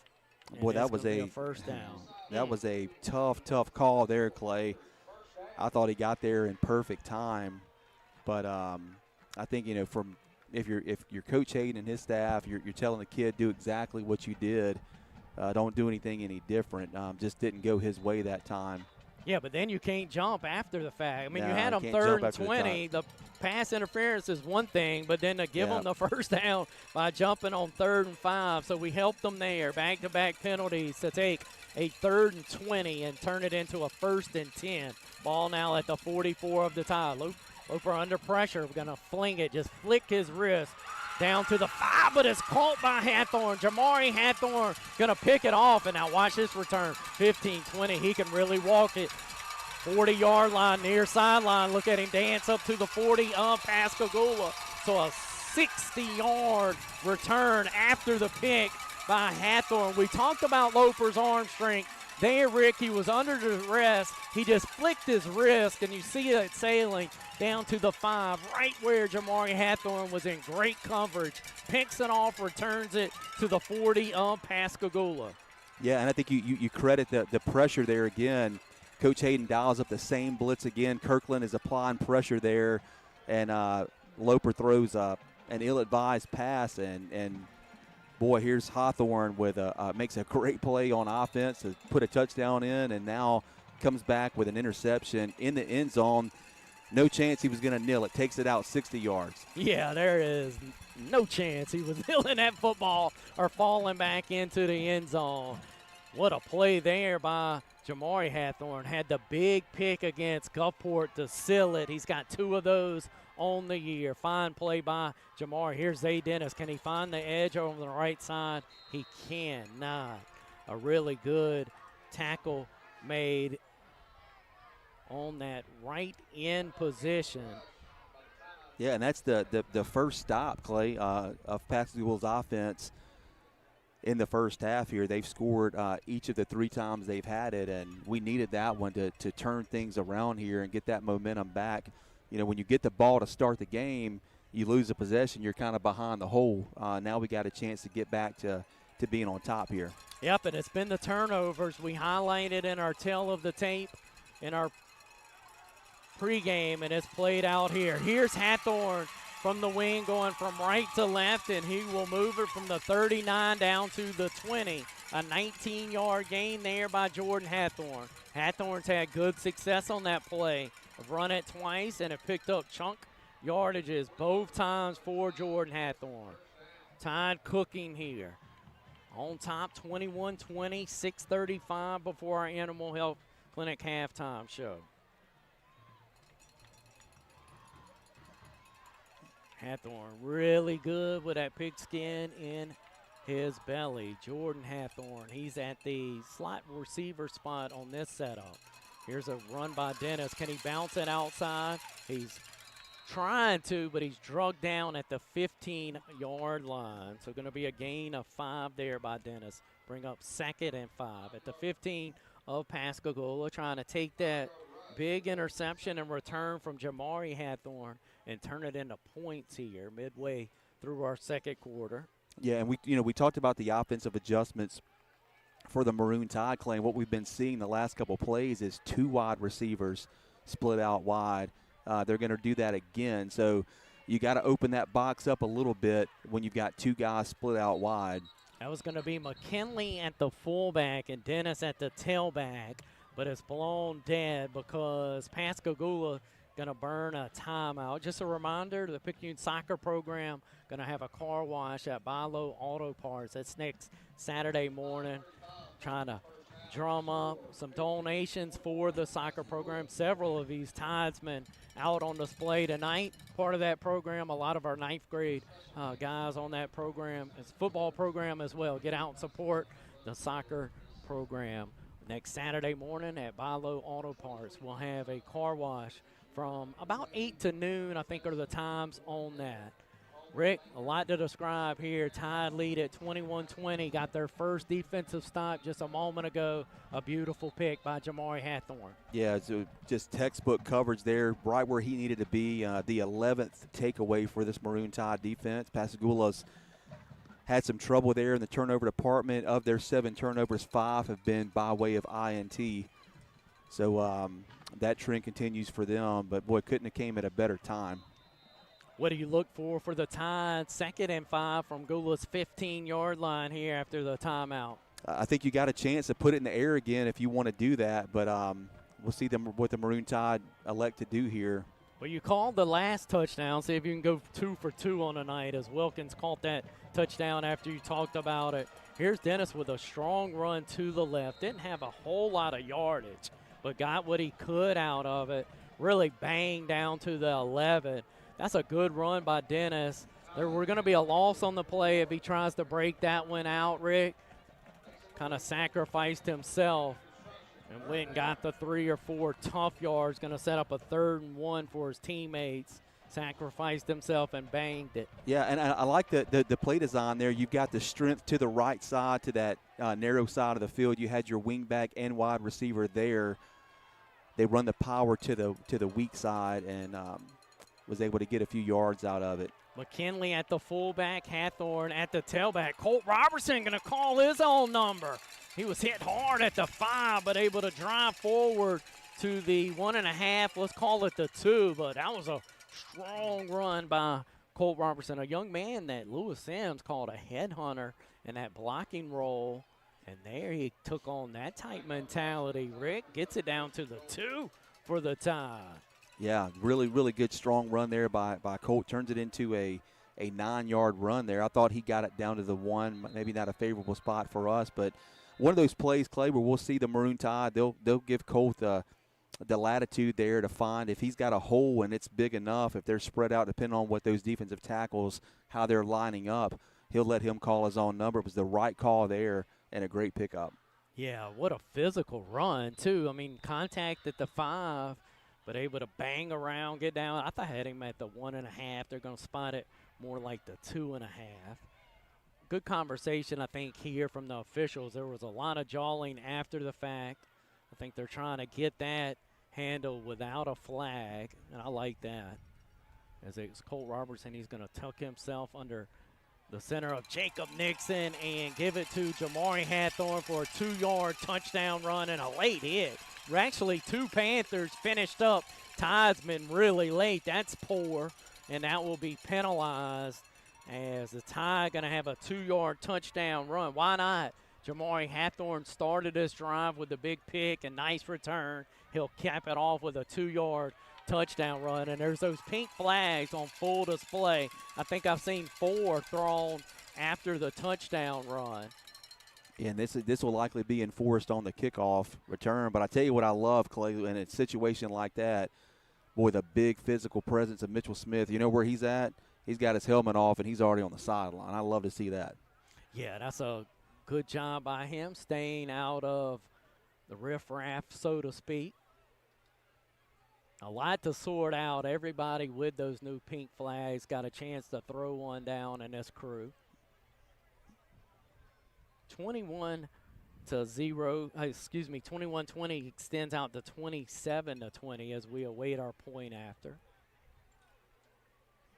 It's a team effort. Greg Ducker down there on the scoreboard bug. We've got him sideline reporting. You up here, color analyst, graphic designer. Jackson Harrelson to my left running that camera. Enjoying his time with us too, Rick. I can just feel it on these road trips, son. I mean, he just embraces these road trips. Getting a chance to get in that vehicle with us, spend some quality time. Jackson Harrelson loving that part of his role. Yep. Going to be the snap back to Rayburn. Cruz going to kick it. McKinley going to be the gentleman snapping it back as we await this point after. These are valuable. We've got one that we've blocked already tonight. And Cruz has been perfect. 4 for 4 on the night, have the Tide out to a 28-20 lead. And boy, the Tide have responded here in the second quarter, Rick. They certainly have, Clay. That time they run 6 plays. They take 3 minutes and 22 seconds off the clock. They go 60 yards. And it is capped off by a 2-yard run by Mr. Jamari Hawthorne. Cousins set him up with a 19-yard rush on the reverse there. And, boy, Hawthorne, he has been taking over here. Had a 17-yard rush the last drive. Gets an interception, bails his defense out, takes it 60 yards to the 40. That's where the Maroon Tide started. And then for an encore, goes in from 2 yards out for his second score of the night. Yeah, Jamari with his second pick of the season. The first sealed it, and that big win over Gulfport, literally the last play of the game. And here. And you look at Jamari's numbers, Clay, only touched the ball 3 times, but 33 yards. He's averaging 11 per carry, and 2 touchdowns on 3 carries is pretty good numbers. Absolutely. We'll take that all night long. Edgar Cruz has it teed up in the middle of the field. has hit a high hanging type kick that's going to bounce at the 22. That was risky. Finally caught after he let it bounce and then hang even on the bounce and closed on late. Good job by our special teams, but that was a risky choice by Nunnery. And he's going to be tackled at the 27-yard line is where Pascagoula will start this drive. Really nice kick there by Eddie. We've seen him with the driver. That time he pulls out the old lob wedge, Clay, and puts one in no man's land. Yeah, and these are like every kick. Nothing's been routine, right, for each side, as every kick has had a risk factor to it. Old clock winding as Pascagoula's not even over the football after the kick. That's an oddity as it rolled down to 3:28. About 7 seconds of our life was lost there for the clock operator as it was swung out and caught. It was one of those catches by the tailback who actually kind of drops back. He catches it. I believe that's a backwards pass if it's not caught. And good rallying of the helmets. Going to be no gain on the play as Loper found Norval, but no gain on the plays. We'll do it again, but it will be 2nd and 10 from the 27 of Pascagoula. And we'll pay attention, Clay, to Kirkland and Stallings. Excuse me. That's where the blitzes have been coming from. Coach Hayden dialed several up last drive. Here's a strike called over the middle of the field, and that's the wrong guy. That's Wilson. He can really run after the catch. 20, 15, 10.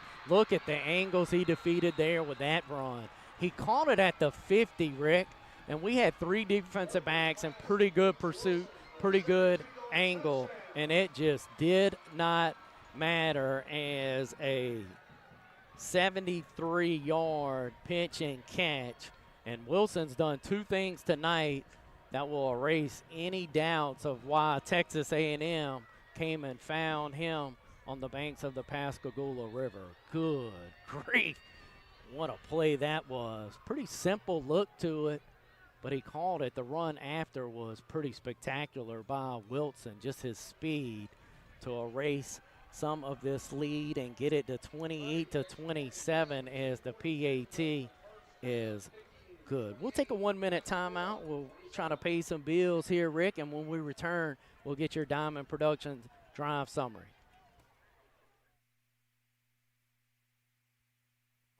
Making decisions on when and where to further your education is a big step in life. So let Pearl River Community College be the destination for you. Pearl River offers the first 2 years of any major and over 42 career and technical programs. They have 3 locations to better serve your educational needs. The Hancock Center at 454 Highway 90 Suite D in Waveland. The Forest County Center at 5448 Highway 49 South in Hattiesburg. And the main campus located at 101 Highway 11 North in Poplarville. Pearl River Community College. Roll, River, roll. So, Rick, Pascagoula got the response they were looking for. Big drive by the Panthers. Yeah, only ran 2 plays. Loper hooks up with Norval for a short gain and then finds Wilson. Maroon Tide in pretty good position. Just Wilson finds a soft spot in the zone. He settles down in it, and then his speed does the rest. Here's that angling type kick. Ald's going to catch it, though, and be able to advance it to the 41. That was a good job by Grayson Alds. Didn't call for the fair catch. Secures it, gets it up to the 41. He's hammered there, but a nice advance of about 11 yards after the catch. Going to set the Tide up. Pretty good field position. Going to start this drive at the 41 of the Tide. Got 2:38 on the clock. Should have all of your timeouts if you're the Maroon Tide, and let's try to take all that clock away, Clay, and come out with some points here. That sounds like a good plan to me, Ricky Whitaker. Tide going to snap it 1st and 10 from the Tide 41. Colt Robertson, the senior, surveys it, snaps it. He's got it. Mishandled a bit by Zay Dennis. He's able to gather himself before he is smoked at the line of scrimmage. He bobbled the pitch once and then twice, Rick, right before he got contact. That was a dangerous play. That's Jonathan Shelby Jr. comes up from his linebacker position and makes a great play for the Pascagoula Panthers. Absolutely. And, boy, Dennis and these backs are going to have what's going to be nice to talk about at the half with some really good rushing yards, but there's been some of that mixed in as well. 2nd and 11 now after a loss of 1. Here's Dennis with a better run, better push off the left side. Going to have a gain of 5, set up 3rd and 5.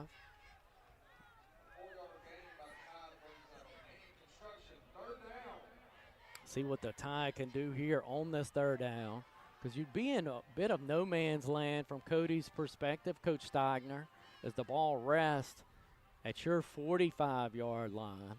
So see what the Tide are thinking. Here's that 2 wide receiver set you talked about earlier. It's Hathorn and James off to the left, and a good run by Dennis off to that right, as he's able to walk up the right hash to the 45, the left hash to the 45, 10-yard pick up there by Zay Dennis. Will be 1st and 10.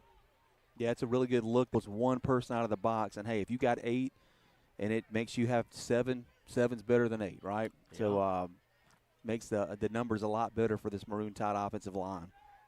Wing set to the left in this formation, looking to throw, and Will caught underneath. Good catch by Jordan Hathorn, one-handed type grab. Nice ball by Colt Robertson. And that's going to have an 8-yard pickup. Robertson to Jordan Hathorn. We'll bring up 2nd and 8.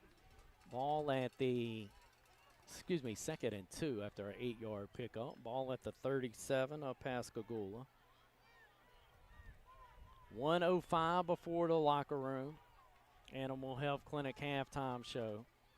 It's Jordan Hathorn and Adarius Fortenberry. A good hole opened up, and Zay Dennis is through it. 15, 10, 5, touchdown goes Zay Dennis. Beautiful touchdown run there by Mr. Dennis. 37-yard touchdown run by Zay. Really good job by the right side of that line, opening up space, and he walked through it. Did Dennis. His 2nd touchdown on the night for Zay Dennis, his 9th on the season. Just a junior for Zay Dennis. Good snap back from McKinley. Good hole by Rayburn, and Cruz has hit it true. 35-27. You called for it, Rick. Used most of the clock, but more importantly, got the result at the end.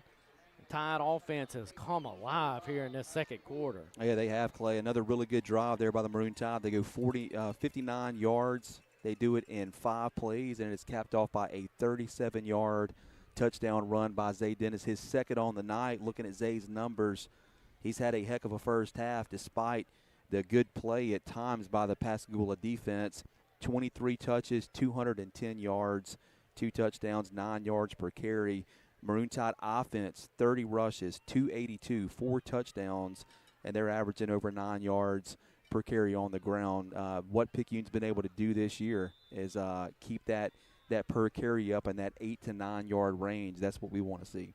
It's remarkable, really, because when we go back and look at the negative or 1 or 2 yards, there are some huge chunk runs inside of these numbers. Cruz going to be all asked to just haul off and kick this one. He's landed it down at the 4-yard line into a stiff breeze. Look at the coverage for the Tide. Gonna gobble him up and drop him at the 15-yard line. That was a big, booming, hanging kick by Cruz. It allowed his coverage team to fly down and make a nice tackle. Pascagoula, terrible starting field position at its own 15. Good job there by our special teams. Yeah, really nice job there of forcing the very quick DJ Nunnery back, and when he has to turn around, the Maroon Tide defense is there waiting for him. Yeah, numbers in a bad mood. Good job by the Tide special teams. Don't allow a big play here before the half. 35-27. Loper's got it. He's getting out of his hands quickly, and it's caught. That's Nunnery trying to walk that far sideline. Will to the 29. It was a good tackle. Pretty good pickup to start the drive by Pascagoula, but a nice tackle not to allow the huge play. 29, about a 14-yard pickup. Pascagoula, 3 wide receivers to the right, 1 lone wide receiver to the top of the screen. Loper's got it. Looking down the middle, he'll take a shot. He's got a guy open. That's Nunnery catching it at the 25, and he'll score. An absolute dime from the 27 and a catch at the opposing about 25 by Nunnery. I mean, a strike thrown. And Nunnery had gotten 5 yards behind our deepest defensive back. But I'm telling you, a pretty football by a defensive player. That's what Loper, he's a Mississippi-Alabama all-star game for what he does on the defensive side. But he has thrown a beautiful football tonight. And he has his team right back in this one as we await the extra point off the left side, a left-footed kicker. And Sprague has hit it well, and it's through.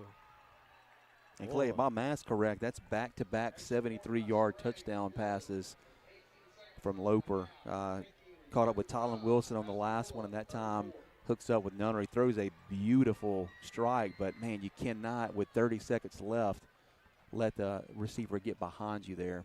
Yeah, and you look at it, the contrast is the other was a lot of Wilson. This was a lot of Loper. He threw a beautiful pass.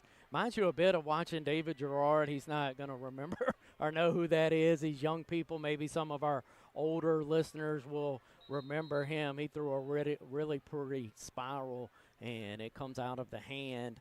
Loper, it is beautiful. It was something that caught our eye during pregame, just the way he was flicking it out there. He was fun to watch get loose, and he has gotten loose here in this first half. Tide still on top by a point, 35-34, on what has been an entertaining first half, to say the least. Yeah, a lot of fireworks here in the first half. This would be interesting to see what they do. I would assume they would squib it if they do that. And it is going to be an onside type kick. A.K. Burnett, a dual sport guy, a baseball kid, going to be able to fall on that short hop on the front line. And that's a weird decision, Rick, because the Tide aren't a Cole Robertson, just a 52-yard field in front. You've seen Cruz's leg. Can the Tide maybe sneak out a field goal opportunity out of this? Cruz was booming him from 35 and 40 yards out during pregame. Tide would need about a 25-yard reception here to make that possible. See what the Tide draw up. We'll have a wide receiver to each side. You've got Jordan Hathorn, had it for a moment at the 26 and just not able to squeeze it. Rick, it was a back shoulder type throw. Jordan Hathorn did the hard part. He adjusted to it really nicely and then just didn't catch it at about the 26 of Pascagoula. Yeah, does a really, really nice job, and I think Colt did that intentional, throwing the ball up, just kind of a floater, and then lets Hawthorne box out essentially, and had great position, just couldn't come down with it. Yeah, that would have given the Tide a potential for that field goal type scenario. Now 11 seconds left. The 48 of Pascagoula go back to the run and get into the locker room here. It's going to have about a 3 or 4 yard pickup to midfield. We'll burn a timeout.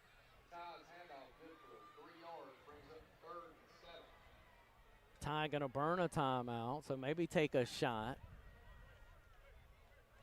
6 seconds remain here in the half.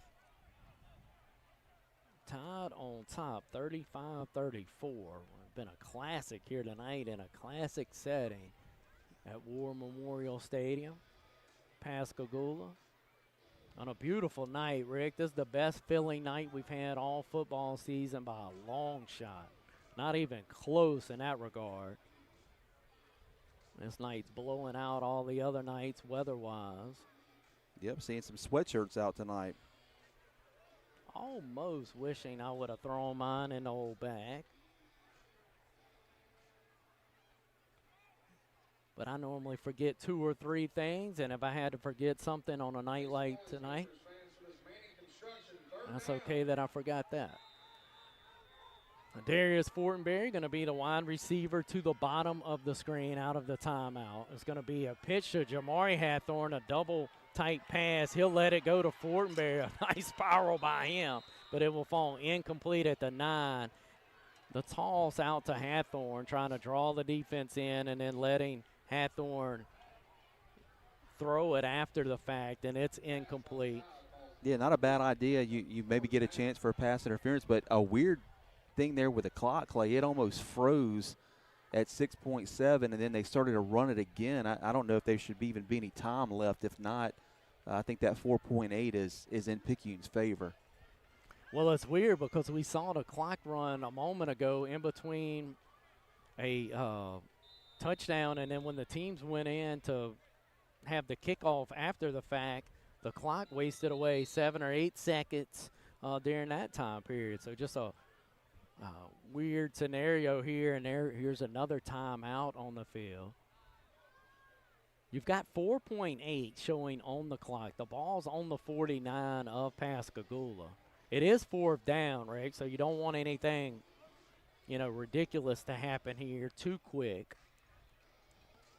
If you're Picayune, and what I'm saying there is even with 4.9, you don't want to give possession back over to the Panthers. Home crowd, not a great number here for Pascagoula. You talked about it. They're missing something. This has been a very entertaining ball game. Picayune crowd, as usual, has traveled well. Let's see what the Tide choose to do with this. You don't want anything crazy to happen, but you'd love to steal one, too. It's kind of walking that balance. Ball at the 49 of Pascagoula. It'll be just a pitch to Jamari Hathorn. He's made the corner, though. He's at the 40, the 35. Look at him walk the sideline. He's finally pushed out of bounds at the 18. There is a flag and what I would think is a holding call out on the edge, and it will be a holding against the Tide. Coach Sims will decline it, and we'll hit the locker rooms. Tide lead it 35-34, as we always do. To start our Animal Health Clinic halftime show, we'll get a recap from Ricky Whitaker.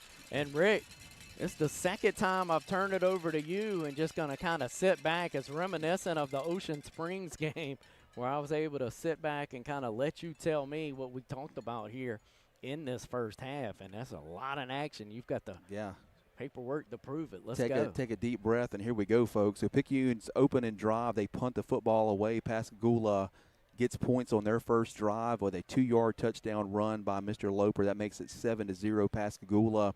Picayune answers on their second possession with a 2-yard TD run from Zay Dennis. That ties it up. And then Goula's second possession, a 16-yard touchdown run by Norval, makes it 14-7 Pascagoula. Picayune comes back on their third drive. Robertson hooks up with Wilkins for a 6-yard touchdown to even things up at 14. And then back-to-back passes of 70-plus yards from Hawthorne coming up here. But so we got 14-14, a 70-yard run by Norval. It's dropped at about the 20, Clay, and picked up by Tylen Wilson. He goes in from 20 yards out to make it 20-14 Pascagoula. Jamari Hathorn answers with a 17-yard touchdown to make it 21-20. After that, the fourth drive of Pascagoula is picked off by Hawthorne. He takes it 60 yards out of the end zone to give Maroon Tide good starting position. Then he goes in from 2 yards out to make it 28-20.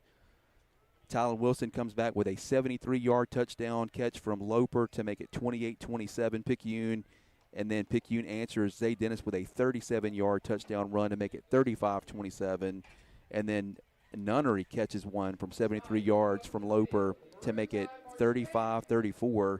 And that's how we ended it, Clay. Both teams had the ball, 6 possessions. You can't really count that last one there for Picayune. That would have been their 7th. But a turnover negated one of Pascagoula's drives, and then Picayune had to punt on their first drive. But other than that, a lot of fireworks and a lot of things happened in the last couple minutes. Yeah, there was, man. And that scoring summary and half summary kind of turned into a Venn diagram. That's pretty nifty how you've got that laid out there to be able to go back and recap to our listeners and viewers. Man, we can't tell you how much we appreciate it if you're taking it in on the YouTube channel. If you would, subscribe, tell a friend, share. Just help us out in that regard as we will get now into our Animal Health Clinic halftime show. We'll take a commercial break here. We'll return with some more facts and figures from tonight's action.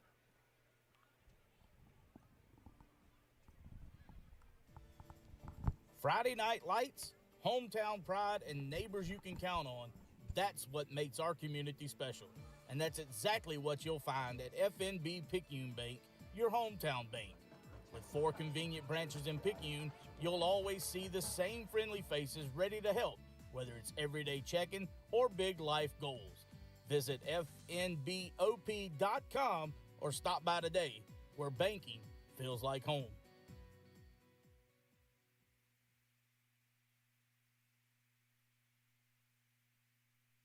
A lot goes into powering this community. That's why your Touchstone Energy Cooperative wants you to know we've got you. It's a pledge to make sure you're always taken care of. A pledge we honor every day. From our member service representatives to our linemen and those making sure the power you use is there when you need it. We've got you. Always. Brought to you by Coast Electric, your Touchstone Energy Cooperative.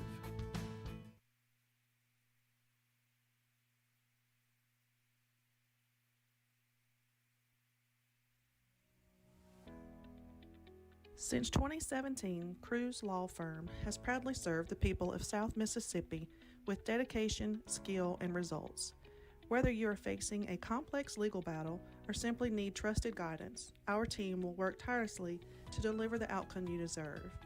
Bill and his experienced team handle a wide range of legal matters, from real estate closings to personal injury, and from wills and probate to criminal defense. We've got you covered.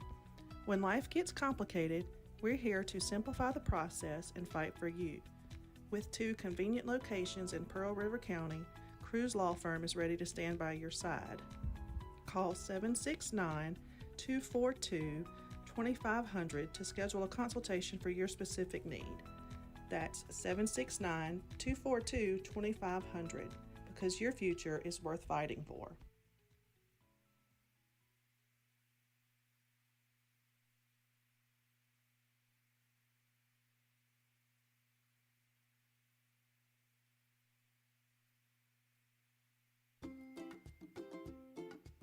Healthy pets, happy people, exceptional medicine, compassionate care.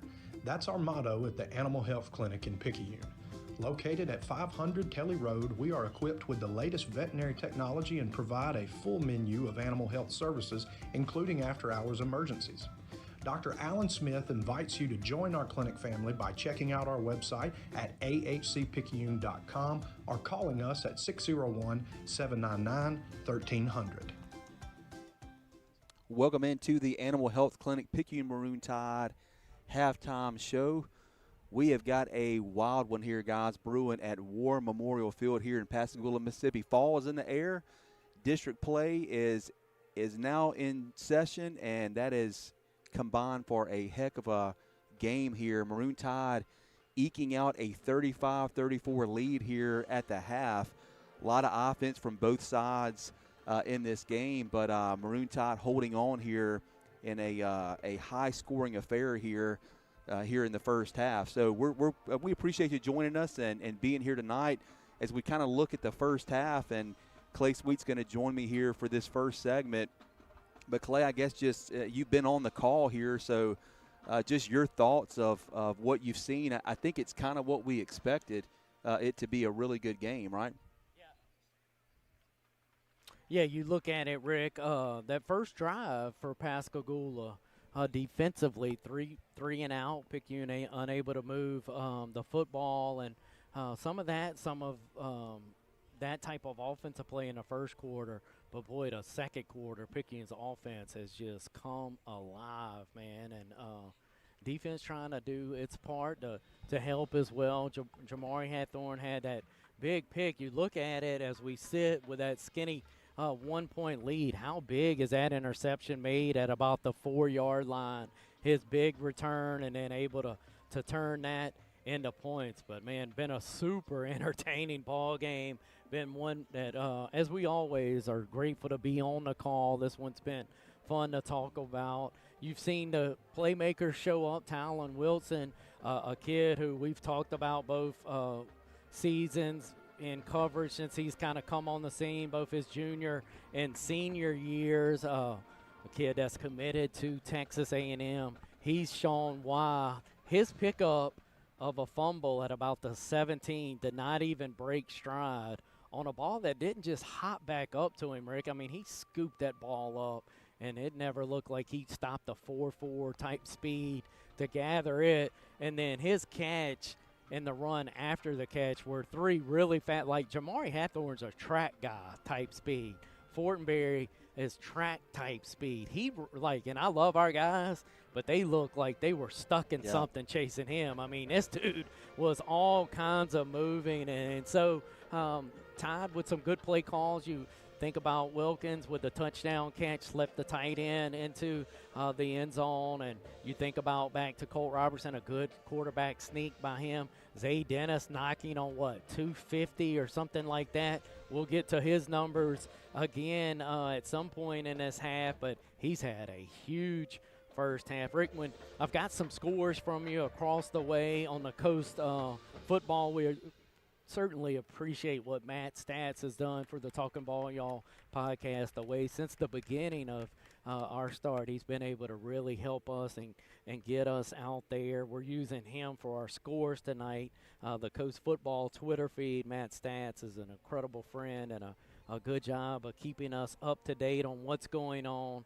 Ocean Springs up 28-14 at DeIverville. Gulfport leads over St. Martin 13-0. Van Cleve 7-0 over Northeast Jones. A score a little closer to home, and of course Jeff Lossett, Caden Smith, and then Ethan Lossett from our side have this call. It's Hancock 20-7 over Pearl River Central. Of course, he's got our score listed in here as well at 35-34 score. Picayune over Pascagoula. Stone 16-7 over Wayne County. Tylertown 20-0 over St. Stanislaus. And then Gaucher, Rick, a 7-0 lead. That's important to us. That's a region-on-region, of course, opponent, as all of these games are. That's Gaucher leading 7-0 versus Long Beach. Boy, that's kind of a shocker to me. I mean, you would think that would be a little more of a high-scoring game for Gaucher, but Long Beach maybe a much improved team in our district this year as you look at some of the scores on the 6A side. But, yeah, to only be up 7-0, Long Beach certainly in that game. And then looking at staying in 6A but going on the other side, a game that would get our attention is West Jones and George County. I've got West Jones up 20-0 in the second quarter over George County. So I think, too, that most of the 4A side, we know we have a crew that covers Poplarville Hornet football. They're on bye weeks this week. We had that last week. So that's kind of Clay. Thanks for catching us up, man, with some scores around the coast and looking at our district as well. So some interesting scores there. Looks like really all three games that we have going on in district are anybody's guess, right? Still a lot of football to be played here. But you go back to the first half of this game, and I'll give you some numbers if you joined us late. Jordan Hathorne, 2 rushes for 25 yards. Zay Dennis leading the way with 23 carries, 210 yards, and 2 touchdowns. And then Jamari Hawthorne, Clay, who I think was kind of the star of the first half, goes in from 17 yards out on a run where he was dead to rights. Springs up from being 2 or 3 inches off the ground some kind of way, keeps his feet, and stumbles in the end zone, gets an interception on the next defensive possession, and then goes in from 2 yards out again. So 3 really nice plays in a row, and I think that's the difference. A missed PAT, and it's 35-34 us there. But you look at, I think the fullback play has been really good tonight from Picayune. The adjustments have been nice. We've spread them out of their box a little bit, showing some 2 wide receiver sets. I think that's been a really nice adjustment. But I think going into the second half, a kid who, if you joined us late, in Loper, 6 foot, 235, he's going to play in the North-South All-Star games. It feels like he's been on this roster for a long time. We've been talking about Mr. Loper, but heck of an athlete, plays the old catcher position, and I've been impressed with his ability to throw the football tonight. Threw 2 73-yard strikes, and that last one with just 35 seconds or so on the clock, where he hooks up with Nunnery, throws it right on the money, just throws a tight spiral. But he's been pretty comfortable back there seeing Picayune and the pressure they've applied at times, sitting the outside linebackers, that was the result of the pick that we had. I think we'll see a little more of that from Coach Hayden and his defense in the second half. Yeah, I think that's a good point, Rick. Boy, the way he just flicks it, too. I mean, he's a big young, and you've already given his status as far as his size. But it's not like one of these full-body type warm-ups, wind-ups. I mean, he just flicks that wrist, and it produces a beautiful spiral of a football. And the Tide, you know, we've complimented his play, but he's missed a couple guys that he's overshot. Could be and some drops too. Yeah, had exactly. a few drops. Yep. So Tide going to have to shore some things up, but we saw the Tide play a wonderful second half last time out. That would be easier for me to quit correcting it with that bye week. I keep saying last week, and then a billion times I've had to say, nope, that was not last week. As the Popperville win got a valiant, just beautiful effort in that second half. See what the Tide come out of the locker rooms with. One more reminder, our soccer program going to be washing vehicles for donations at Bilo Auto Parts. That's next Saturday, the 18th of October from 9 to noonish. And they need all the support that they can get. My little man's on that 9th grade squad, and so we need help. We need help raising some money for the soccer program. We would appreciate it if you could come through, make a donation.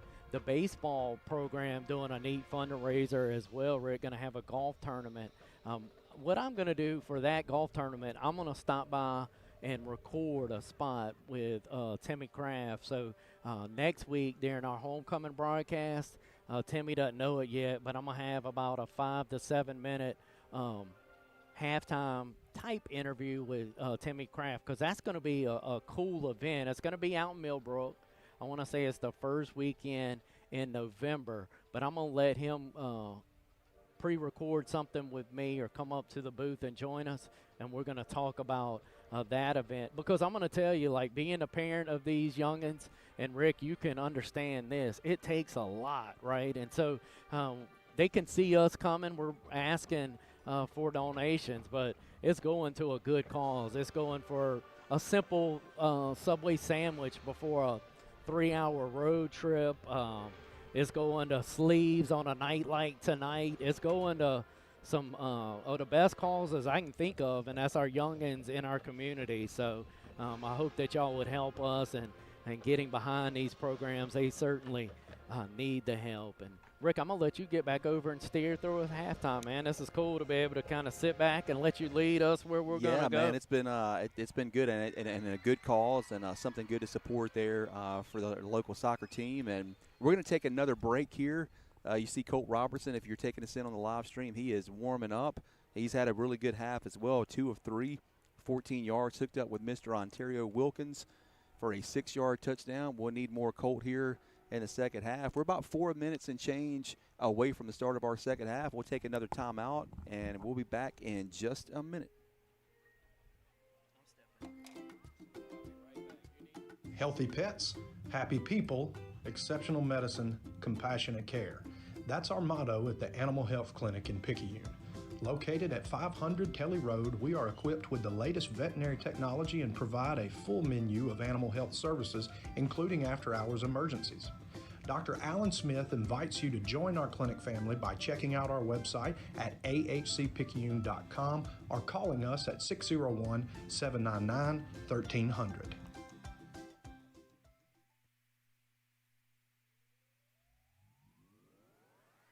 Diamond Productions is a premier live production company specializing in audio, lighting, video, content development, and production management. With an uncompromising attention to detail and a standard of excellence that exceeds expectations, we deliver seamless events that engage, inspire, and impress. At Diamond Productions, the bar isn't set for us, it's set by us.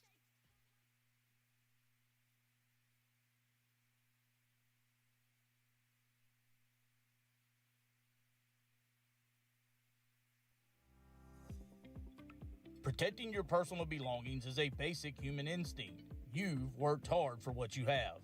At Executive Storage, we are dedicated to providing you true, secure storage options and peace of mind. With 2 convenient locations to choose from, you can trust us to protect your personal, family, and business assets. Give us a call today at 601-798-4000 and let us help you protect your most prized possessions. Making decisions on when and where to further your education is a big step in life, so let Pearl River Community College be the destination for you. Pearl River offers the first 2 years of any major and over 42 career and technical programs. They have 3 locations to better serve your educational needs.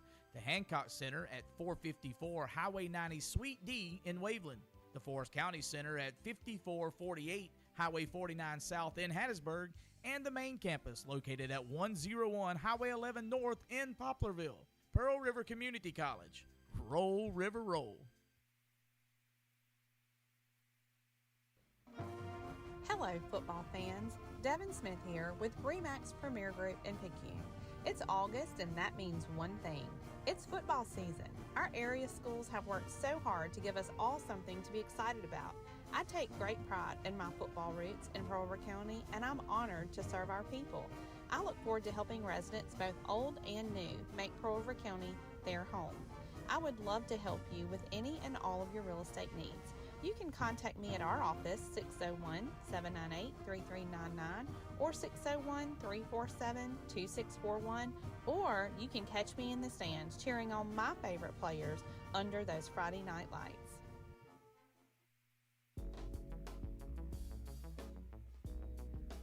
Pit Lane Oil Change, located at 401 Highway 11 in Picayune, is a family-owned and operated business and have been serving the area for 15 years in the same location.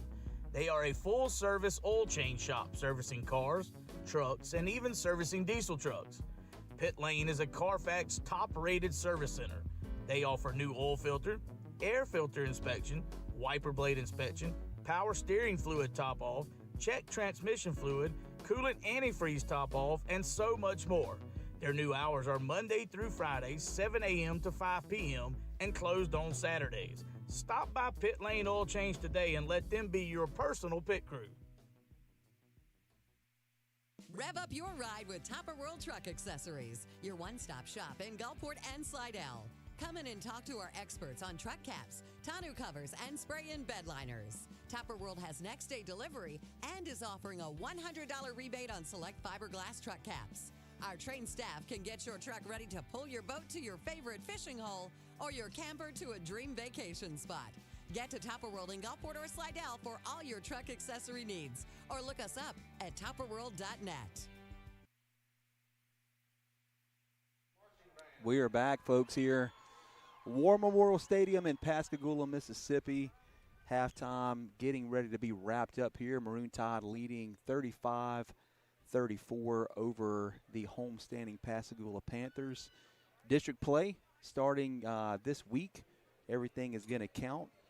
Records are out the window and got some great temperatures here. Really feels like football weather here. Started off at 77 degrees at kickoff with a northeast wind, 9 miles an hour. It is not let up a whole lot coming off of that Pascagoula River. It is a little bit chilly here, falling below 70 degrees now as we start the third quarter. And we have got a couple minutes to go here, and you guys are not going to want to go anywhere, folks. Hang around. It's going to be a dandy here in the second half. As joining me back in the box again will be the voice of the Picayune Maroon Tide for the Talking Ball Y'all Media Group, Mr. Clay Sweet. We appreciate you joining. We appreciate Dr. Alan Smith and his crew for sponsoring our halftime show. Hang in there, folks. Second half action on the backside of this commercial break. Don't go anywhere. Looking for a peaceful home-like community for yourself or a loved one? Welcome to Jubilee Gardens Senior Living in charming Poplarville, Mississippi, just minutes from Hattiesburg and Gulfport. Imagine cozy, garden-themed suites with wide doorways, step-free entry, safety rails, and a covered porch perfect for sipping coffee while watching birds and butterflies. Feel supported, not overwhelmed. Our all-inclusive services include daily housekeeping, fresh home-cooked meals at our Birdhouse Bistro, and a calendar full of wellness programs and social activities. Families say we chose Jubilee Gardens because it felt like home. One resident shares, I spend my mornings on the porch drinking coffee and watching the birds. It calms me in a way I never experienced before. To experience the comfort and independence of Jubilee Gardens yourself, call 601-818-4838 or email jubileegardens.care@gmail.com. We're open 24 hours a day, 7 days a week. That's Jubilee Gardens Senior Living with dignity, safety, and joy in every detail.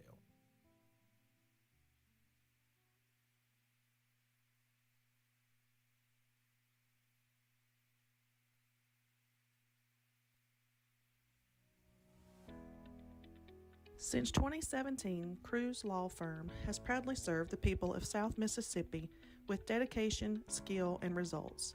Whether you are facing a complex legal battle or simply need trusted guidance, our team will work tirelessly to deliver the outcome you deserve.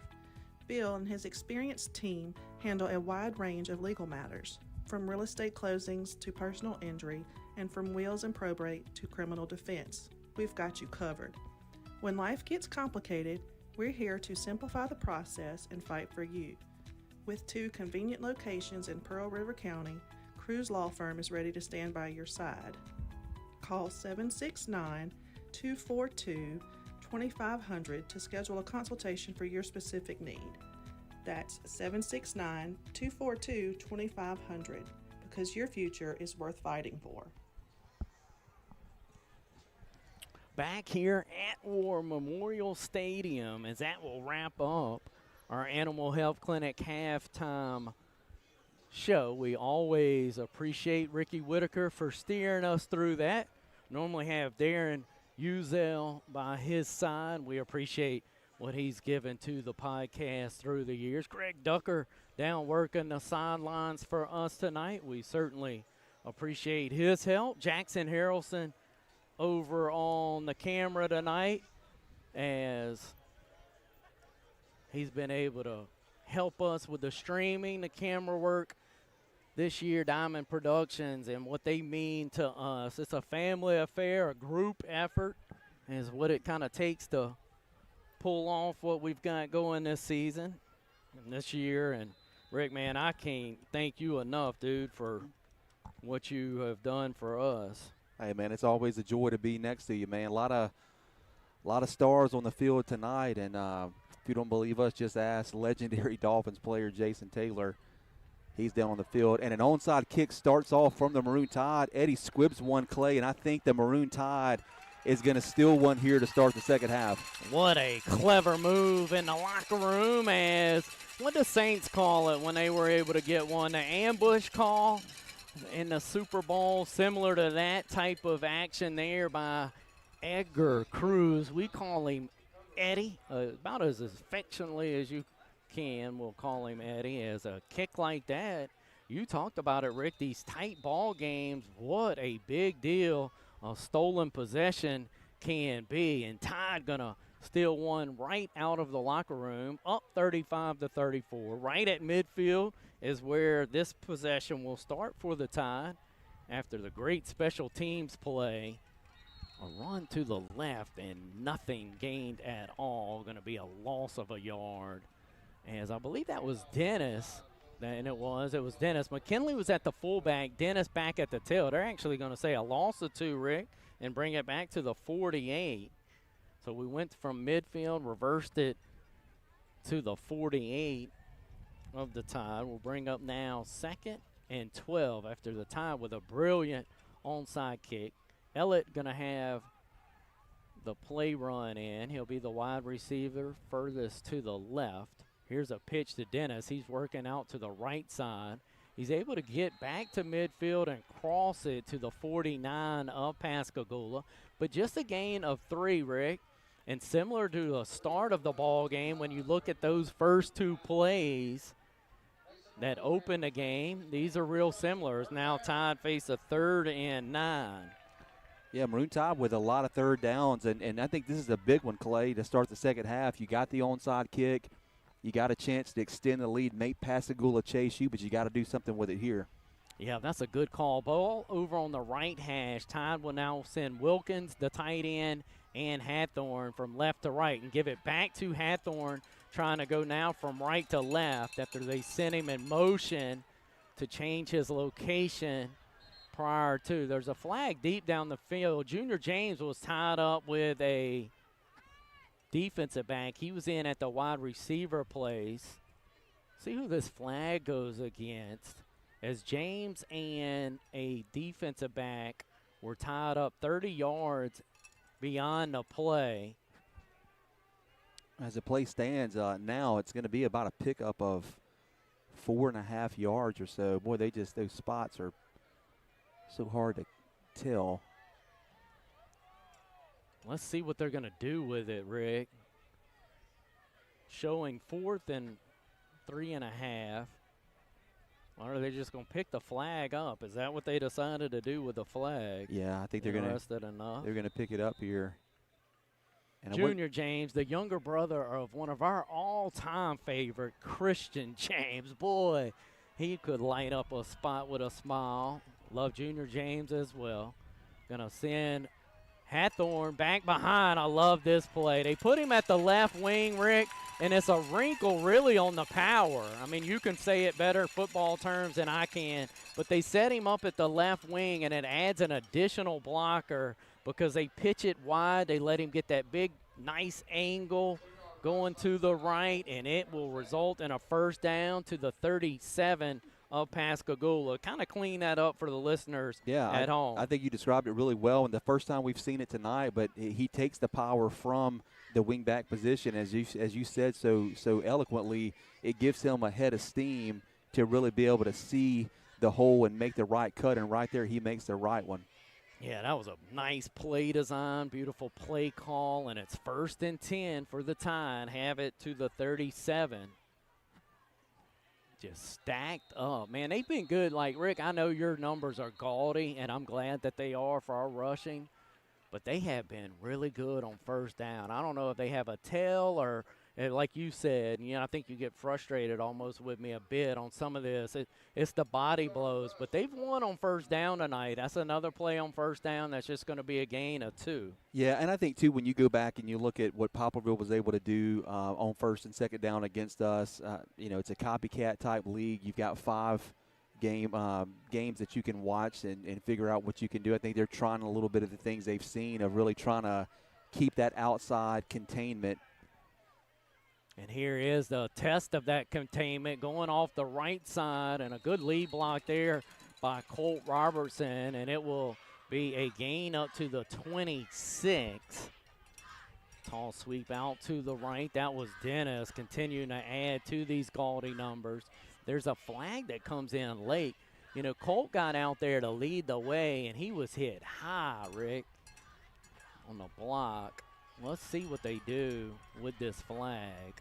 The flag rests at about the 26, which is right where the sticks are and similar to where the run ended. And look what they're going to do. They're going to put it in reverse. That'll be a flag against the Tide. Going to back. He's still marching. Look at this. That's guesswork, Rick, at your best. Look at that, a hesitation, an old head fake of putting the ball down at the 41 before he puts it down at the 44. As now it's going to be second and very long. I'm not sure if they know where they spotted that one off from or not, Rick, but now it's a second and long. Ball's going to be driven back with the penalty yardage at the 43. Same play with Hathorn, this time from right to left. Great run here by Jordan Hathorn. Going to get it across the 25, spin down to the 22. What a good run that was by Jordan Hathorn. It was the same play that Rick and I both had fun describing. There's 2 injured players back behind the play, back at the 42-yard line. But the Tide have used that play twice, Rick, and it's worked. That one to the tune of a 22-yard gain by Hathorn, finding a way to get it to him at the wing position. Yeah, had a 9-yard pickup by Zay the play before. Penalty brought it way back to the 44-yard line, and Hawthorne gets all of it back plus some extra. An injured Pascagoula Panther. He's laying kind of in this red circle that encompasses their logoed P. He's getting medical attention. Shaking up with him was Wilkins. Wilkins was able to get up and get off under his own power, and that's a showstopper. Not that they don't all matter to Coach Sims, but he was in a sprint to find out about him, and so I was concerned who it was, and it was Tylen Wilson, as Wilson, a kid that's got 2 touchdowns in our first half, shaking up after the play. Boy, Clay, that northeast wind, I think, turned more north. It is downright chilly out here. It's our first chilly sighting Man, of the it year. feels great. Just perfect out here for mid-October. Cruising the coast down in Pascagoula, open district play. Cole Robertson out of the ball game here. Slick, not sure if his helmet popped off or what we have, but Tylen Wilson injured. He was able to get off under his own power. Now Tide going to have it at the 23. Tanner Rayburn going to sneak under center here for the Tide. It's McKinley at the fullback. It's the tall sweep to the left to Zay Dennis, and Dennis with a good push. McKinley did a good job at the fullback position leading the way. And Rayburn really steady, Rick. You sneak him in for a play right there. There's no bobble of the exchange, nothing silly. He's able to get it clean, get us into the tall sweep to the left, and able to get it down to the 17-yard line with a good run there by Zay Dennis. Yeah, nice pickup of 5 yards there, and you said it, man, a really good block there from his fullback, the sophomore, Mr. McKinley. We're going to have a chance to talk about the baby brother of Zay Dennis on Monday night. We'll have a 9th grade championship. Ball loose, fumbled by the Tide. Jamari Hathorn didn't handle the pitch, and it will be a fumble on the pitch. And Pascagoula going to take over at the Tide 20-yard line. Then there's a flag involving Mitchell Smith at about the 5-yard line. So there's a lot to sort out here, Rick. We'll start out with the mishandling of the pitch, and then we'll get to Mitchell Smith. We'll hope that he's not thrown out of this ball game with the reaction of Cody Stogner and the Picayune staff, but he may just have been. Let's see. Going to be marched off 15 yards. That's the personal foul against 72. The lineman committed to Vanderbilt. We'll march it to the 36-yard line, Rick. Pascagoula, we talked about stealing the possession. Get the possession back with the turnover. Tide ate up some clock, but unable to score at the end of it as Pascagoula going to take over from the 36. And here's a nice run after the turnover. Still loose across midfield to the 40, 35, 30. Look at this run as he's still alive. That's Jackson, Amari Jackson. Where will he be spotted out? At the 9-yard line of the Tide. Mercy, Rick. He is a game changer for them in their offensive backfield. And what a turn of events. A turnover and then a huge run by Jackson.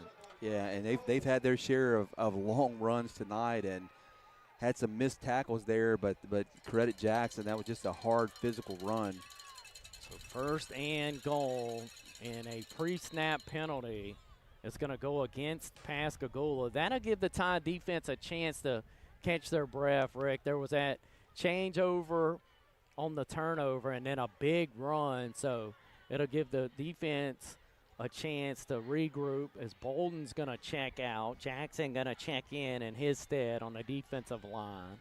I was going into a point, we will have the 9th grade championship game, Picayune, Gulfport. We'll have that coverage on Monday night. Boy, what was the numbers you gave me from the 9th and 8th grade team? How many losses? Just one. Wow. 9th grade was undefeated, took a loss against Biloxi in a meaningless game. To be honest, they kind of played that way. But junior high through 9th, only one loss between all of those groups. And, of course, just one here on the varsity level as well. Look at this cut by Jackson. Made a cut at the 10. That's going to buy him down to the 6. A beautiful run. It's hard to believe this group's 1-4, Rick. Yeah, they have blocked us really well up front. There's a lot of rushing yards. Our numbers are pretty gaudy, but theirs are going to be right there with us. Tide going to have to figure out how to kind of stop that run. You look at a kid last week in Keys, he was different, so you almost want to flush that. But then you go back to the Ocean Springs games. Those two backs both had, I think, over 150 apiece, or right at 130 apiece against this Tide team. Here's Jackson trying to find the corner and has. He will score, will Amari Jackson. There are a couple flags late now. Let's see what the call is.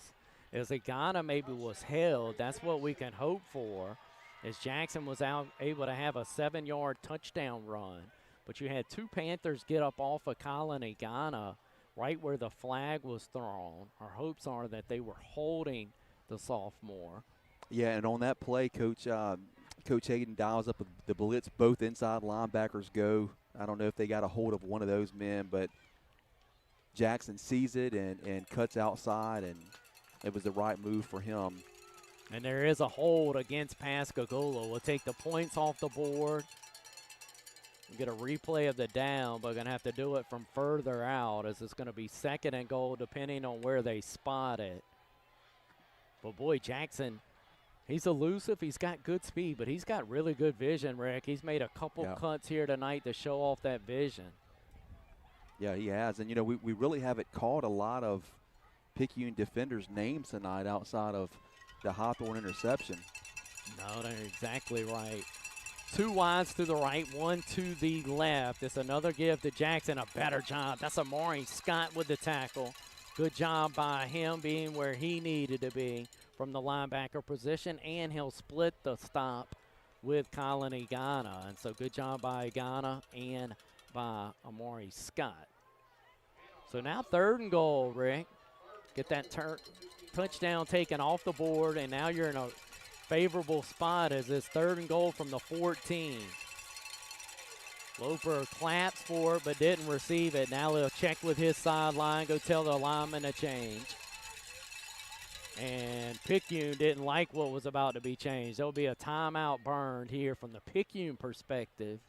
On the defensive side, that's a different type of timeout, Rick. Not sure what they saw after the change by Loper. It came immediately. After Loper clapped for the football, didn't get it, he made an adjustment, and a timeout was burned by that Picayune coaching staff almost immediately. Yeah, I think it's a smart timeout for the Picayune staff, Clay, and I think what they're probably going to tell their front guys is, hey, every 3rd down they've been in, he's gotten yards on a hard count on us. We got to make sure we're aware of that first and foremost.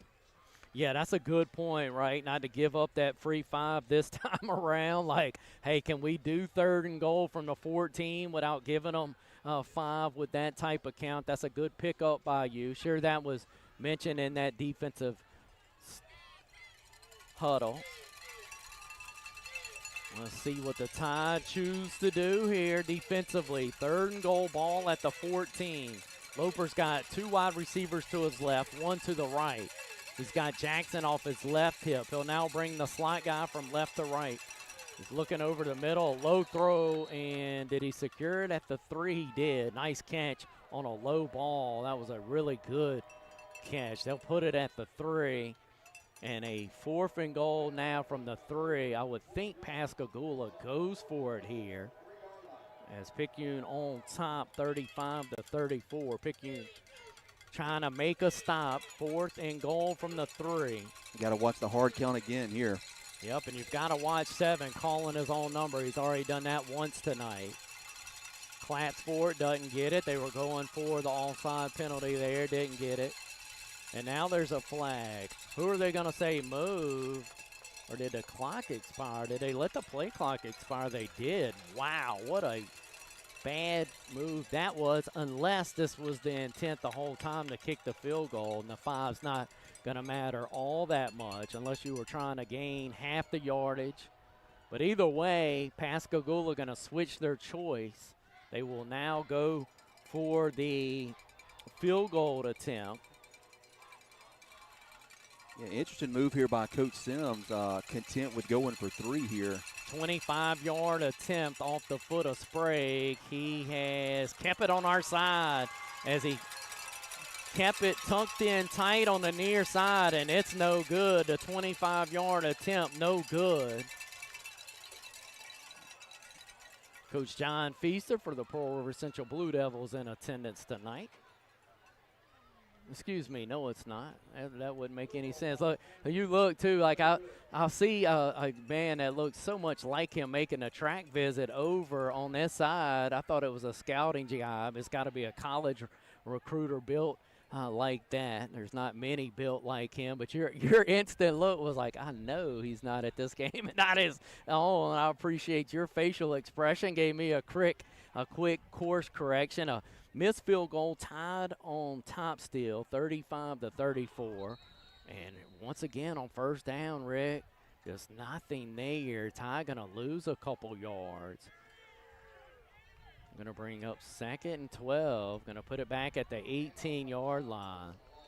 They're coming over whoever I misidentified to get a picture with Jason Taylor. Words out that the NFL great is here in attendance. Boy, he was a good one, too. Yes, he was.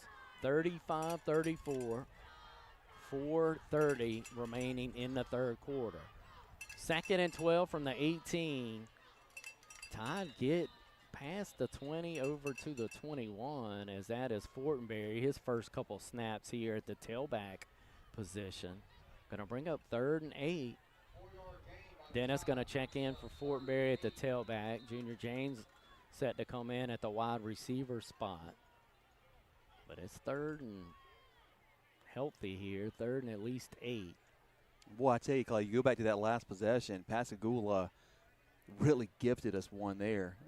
Drove down, had the long run by Jackson, and just collapsed after that. Penalties, and Coach Sims elects to go for the 3 there. I think that shows the respect he has for the Picayune offense. Wanted to just take the lead there, but Pascagoula comes up empty, and I think that's the only way you can describe it, is they just really gifted us a possession there.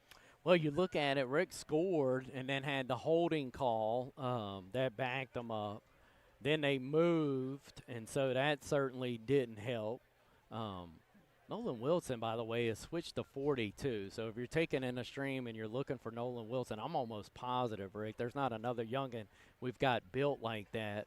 But that looks like Nolan in that 42 instead of his 74. Yeah, I think you're right. We'll get confirmation. We get it. Look at Ducker, a thumbs up. No need to even text that. There's not a couple of him on the roster, as that is Nolan Wilson, who switched numbers. It must have been I saw him pull his jersey up under the tent before this first half ended, but I didn't see him change. What would be ideal is if we had 42 and then Nolan Wilson, right? If we had both of those youngins, that would be the best case scenario. But he has switched numbers, so that's of note. 3rd and 8 here, Rick. Ball at the 22 of the Tide. You've got McKinley at the fullback position. That's Dennis at the tailback. It's a fake to both, as Colt Robertson has wheeled out.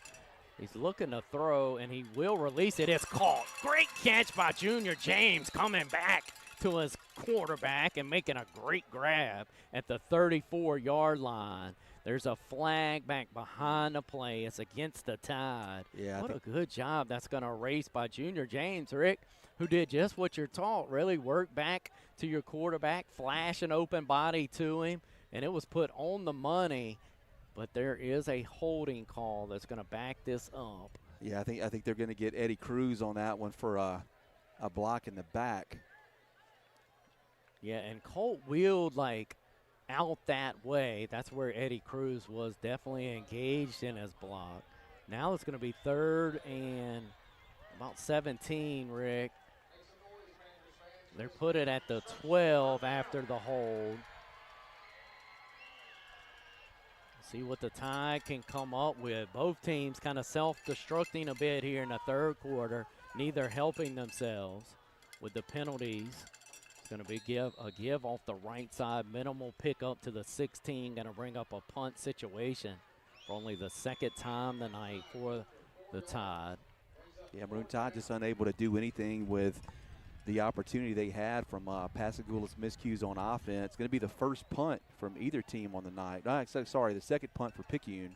Yep, it'll be 2nd punt for Grayson Alls, the sophomore. Been a long time since he's punted. He punted on the first possession of the first half. Alls did a good job of couple weeks ago against Poplarville when things weren't going just great. Hit a couple good ones. See if he can get off a good one here. End over end kick going to be caught at the 42 by Jackson.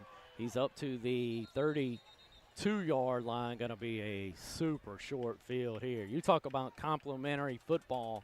Pascagoula just played it. Did a good job defensively. Had a nice play on the special teams. And then you look out there, Rick, they're going to actually say the 31. So Pascagoula with just 31 yards in front of them, trailing it by 1. Tied on top 35-34, but this is dangerous. Yep. Got to get another stop here on defense. 2 wide receivers to the right, 1 to the left. Loper going to give it to his tailback, and he is greeted immediately by Nolan Wilson. Wilson with a tackle for a 4-yard loss. Big play by Nolan Wilson. Yeah, man, boy, we got really good timing for it, too. We certainly needed it. Maybe the only tackle for a loss we've had tonight, Clay. We're used to seeing that, but Pascagoula's offensive line been doing a good job. But it's Nolan's 6th tackle for a loss this season, and as you said, a really good time for it. Going to back up Pascagoula to the 35. 2 wide receivers set to the right, 1 to the left. Loper looking over the middle, incomplete. He's trying to find Nunnery, and it is overshot. And neither offense clicking on the cylinders that we saw, especially in that second quarter where it was kind of a tennis match back and forth. Both teams have settled in a bit more defensively. Tide certainly going to hope for that trend to continue here on a 3rd and 14. Yeah, Loper just let that one sail, Clay. That was just maybe one of the worst throws he's had of the night. I would agree. 3 wide receivers to the bottom of your screen. That's the direction that Loper's going to. He's got a guy open, but he went underneath. Rick, he had Nunnery running wide open at about the 2, but he threw it to the inside guy who was not as open and just misfired. So yep, he didn't see what we saw from here, and it was Hawthorne who was in coverage on Nunnery but peeled back to the slot guy, leaving Nunnery open, and I think Loper just saw it a little bit too late. And this is interesting. A long, and I mean long, high school attempt of a field goal. This is a 51-yarder by Sprague. It's blocked. Tide block it. It's loose at about the 48-yard line of Pascagoula. I thought for sure you're going to see the Pooch punt, but instead they run their special teams unit on for a field goal attempt, Rick. That was hammered down like a volleyball block at the line of scrimmage. And Picayune going to take over after a blocked field goal attempt. Been some weirdness here in this 3rd quarter. When you look at the drive and the short field goal attempt a moment ago, and then here a really long one. Tide able to benefit from that. Still lead it by a skinny point, but a flip field position. Going to possess it at the 46 of Pascagoula. You wouldn't have made me believe that a moment ago. Pascagoula started that drive at the Tide 31.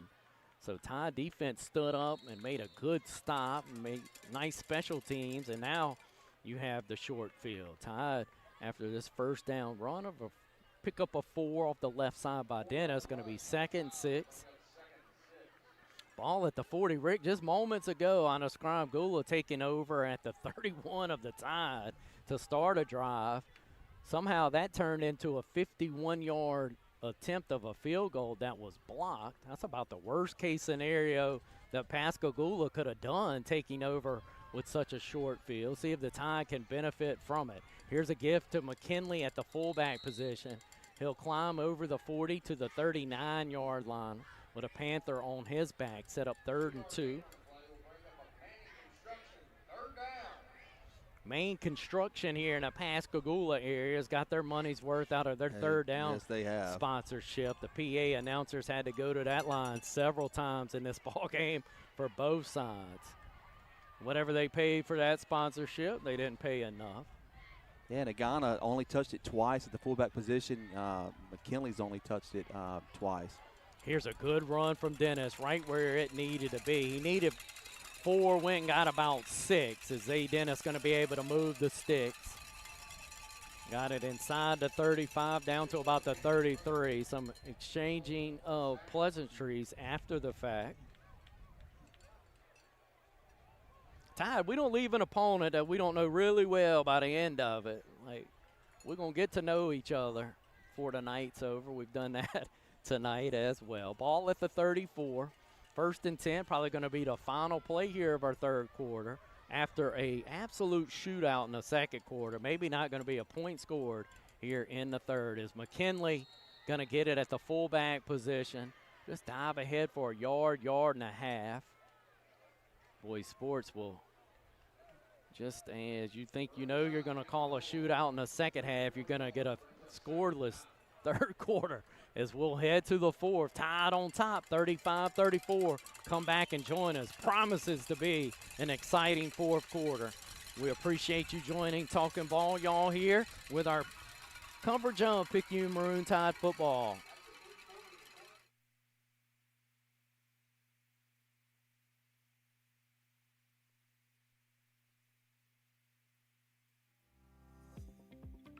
Protecting your personal belongings is a basic human instinct.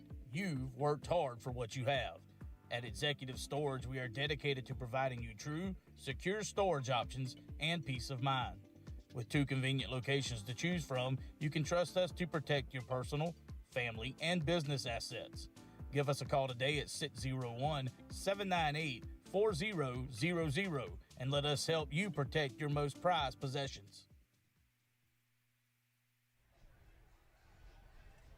Back here with a fresh 12 minutes on the fourth quarter clock, and what has been a great ball game, Rick. Funny in some ways that you had so much scoring there in the first half, particularly, though, in the second quarter, and then not a single point by either club in the third. Yeah, really interested. And we just heard from Greg Ducker on the sideline there. That was Nolan Wilson that blocked the field goal. So a couple of nice plays for him here. And you look at it, too, Clay, I don't think Loper has missed a snap. Plays quarterback and has played linebacker every snap on defense as well. Yeah, that's pretty incredible by that young man. A good run here to start this drive as Mitchell Smith, I had alluded to him. He's back in the ball game and blocking, paving the way. That was a nice run for the Tide. Going to set up 3rd and 3. That was a 6-yard pickup by Dennis. I've messed up our monitor here, Slick, when you're not designing graphics, keeping stats, everything else. Just go ahead and get my monitor working again as Colt Robertson going to check over on the sideline before this 3rd and 3 call. It's the power over to the right side, and not a lot there. Was there a first down to be had?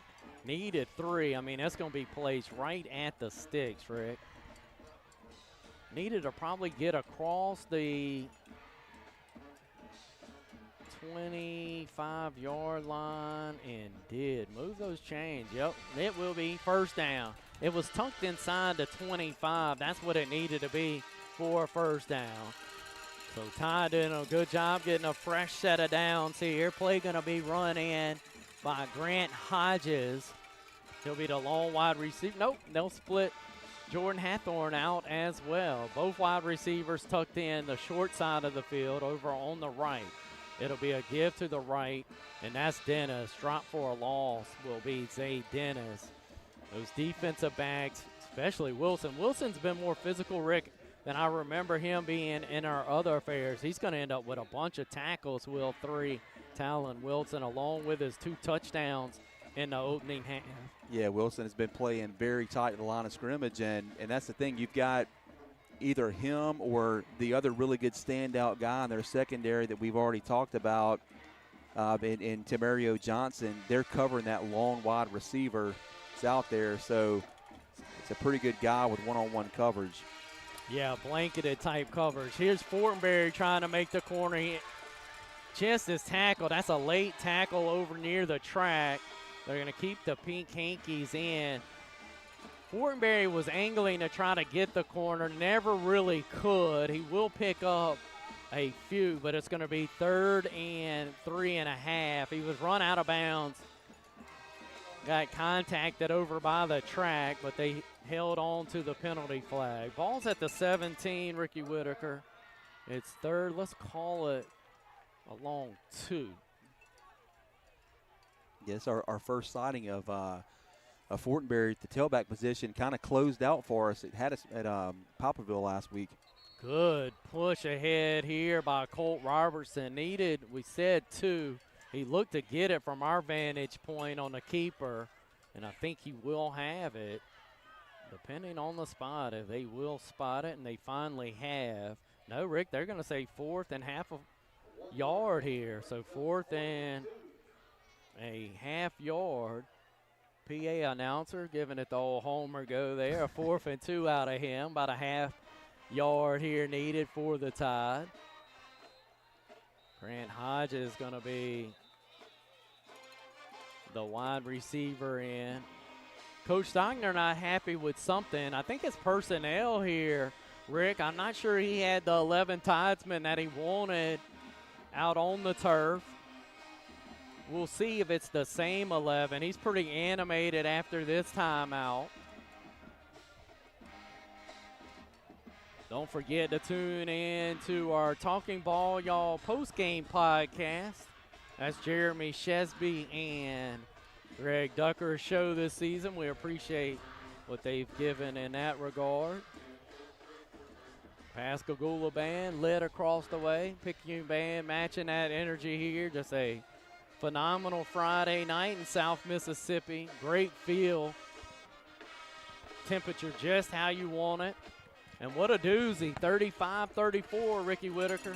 Yeah, Maroon Tide getting ready to start the 10th play of this drive here. And, well, we're a quarter and change into this second half and no points after a firework display in the first half.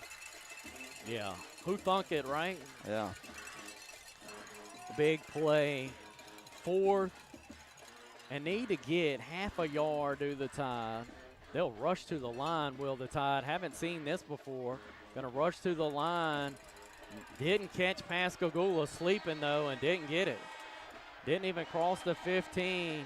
Rarely do you see that, Rick. Tide when they're in their regular huddle, but then sprinted to the line. You see this across football, but sprint to the football, trying to get it snapped. Go off the right side and no push, no gain, and turnover on downs. Look at what these defenses have done. Like, both teams have had really short fields in front of them, have had great starting field positions, but the defenses have shown up here in this second half. Peculiar football game that we're watching in the fireworks in the second quarter, third quarter, and now to start the fourth. Both defenses are throwing shutouts. You look at it. Pascagoula threw a shutout against a high-powered Ocean Springs earlier this season. Picayune threw a shutout against Poplarville a couple weeks ago. Both defenses showing out. A good run to start this drive up to the 22-yard line. That's Jackson off the left side. Rick, he's going to end up with about an 8-yard gain here when they finally rest it down. Now let's listen to that. They'll say 6 now. Spotted at the 21. So a 2nd and 4 opportunity for this Pascagoula offense. When does Loper take that shot again? Yeah, he's going to have single coverage on both top and bottom of the field. He'll fake it and go underneath. He's got it to Nunnery. A good rallying to the football, but it will be enough for the first down as Nunnery catches it, goes across the 25, 26-yard line. 5-yard pickup, enough to move the sticks. Yeah, it should have been a minimal gain there. We reacted really well. That's the old wide receiver screen. Got a man blocking for him, but just couldn't wrap him up. He's pretty slippery and turns what should have been maybe a 1 or 2 yard gain into a 5-yard gain. Their skill folks are something. I mean, They really are. This is a tough group. 2 wide receivers to the left. It's a give to Jackson. Jackson with some working room. Past the 30 to the 32-yard line.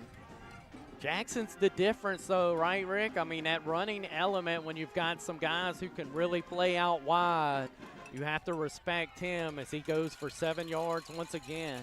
Bolden and Stallings having to check out. Be careful here, this defensive possession. And all kinds of pressure. What am I talking about? You check those two out, and then it's a meeting at the quarterback. It's Igana Wilson back at the quarterback, and Loper is shaken up as he was put in a bind by, I'm not going to call it an all-out blitz, Rick, but we did send folks, and the two ends in Igana and Wilson. I think Igana was lined up at an end prior to that snap. Yeah, Wilson got back there really, really quick. We've talked about his closing speed. It's pretty impressive to see live, and then his fellow teammates help him out. Igana was in on that as well. I don't know who finished him off, but really good effort there by the defensive line, a defense that's played really good here in the second half. Absolutely have. That was one of the better get-offs that I've seen from Nolan this season. Yeah, he was back there in a hurry. Wilson. We hope that Loper's okay. Yeah, we do. And then the intrigue away from the health standpoint and the human factor is where do they go for the quarterback play if he's not? That would be of interest as he's filling in or maybe the permanent guy after a sophomore had started the season at quarterback. He is leaving underneath his own power. Did receive a bunch of attention, but he is jogging. That's a great sign, jogging off the field to the far side. And even though the weather is favorable tonight, I mean, he's played just about every snap on offense and defense. Maybe it's cramps. We're not going to speculate that, even though we always do, but maybe he's not going to be out for long. But that is going to be the sophomore, number 18, that's going to come in and take the snaps now. That's Glaude. That's Glaude that's going to be in. Played quite a few snaps. Played some snaps even as a freshman a year ago. It'll be the pistol formation, 3rd and 9. Ball from the 27 up Pascagoula, and he is hit, and the ball's loose.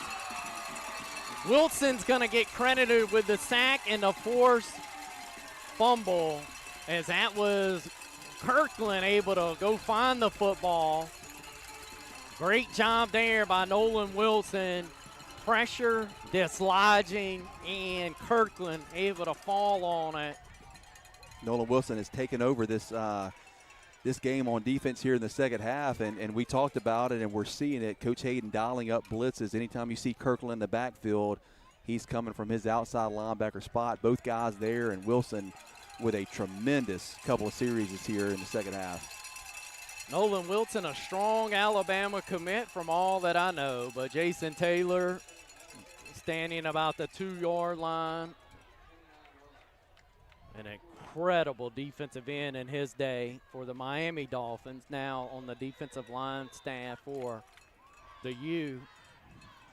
We'll be checking in with Nolan and exactly how strong that commitment is, I'm assuming, after seeing this performance. Ball at the 25 for the Tide. And once again on first down, Rick, they're just selling out. I mean, every first down, it seems, they have had a tackle for a loss, and we'll lose 2 here. Will Dennis out back to the 26. So Tide once again, Rick, with a really short field after the turnover. What about this performance by this defense? And that's coached on that side by Seth Hayden, Tyler Smith, Coach Jacorie Poole, and Coach Hart. Boy, those guys, whether it was X's and O's or attitudes, did a great job in the locker room as Dennis will slip down. Lose another yard, Rick. And Dennis Clay with 210 yards in the first half. He's at 238 in the second half, so he's only managed 20 yards here in the second half. And Tide have put it in reverse. They're back now to a 3rd and 13, back to the 28-yard line. Trying to close this thing out, Rick, but haven't been able to score since our Animal Health Clinic half. Lead it by a skinny point on top, 35-34. Here's the give to Jordan Hathorn from the wing, trying to cut across from left to right, gets it to the 25, but that's it, a gain of 3 for Jordan Hathorn. Bring up 4th and 11. They are trying to strip that ball. Jordan does a good job of just holding on to it. So this is interesting here, Rick. What do the Tide do? 4th and 11. Ball rest at the 24. They'll attempt a field goal.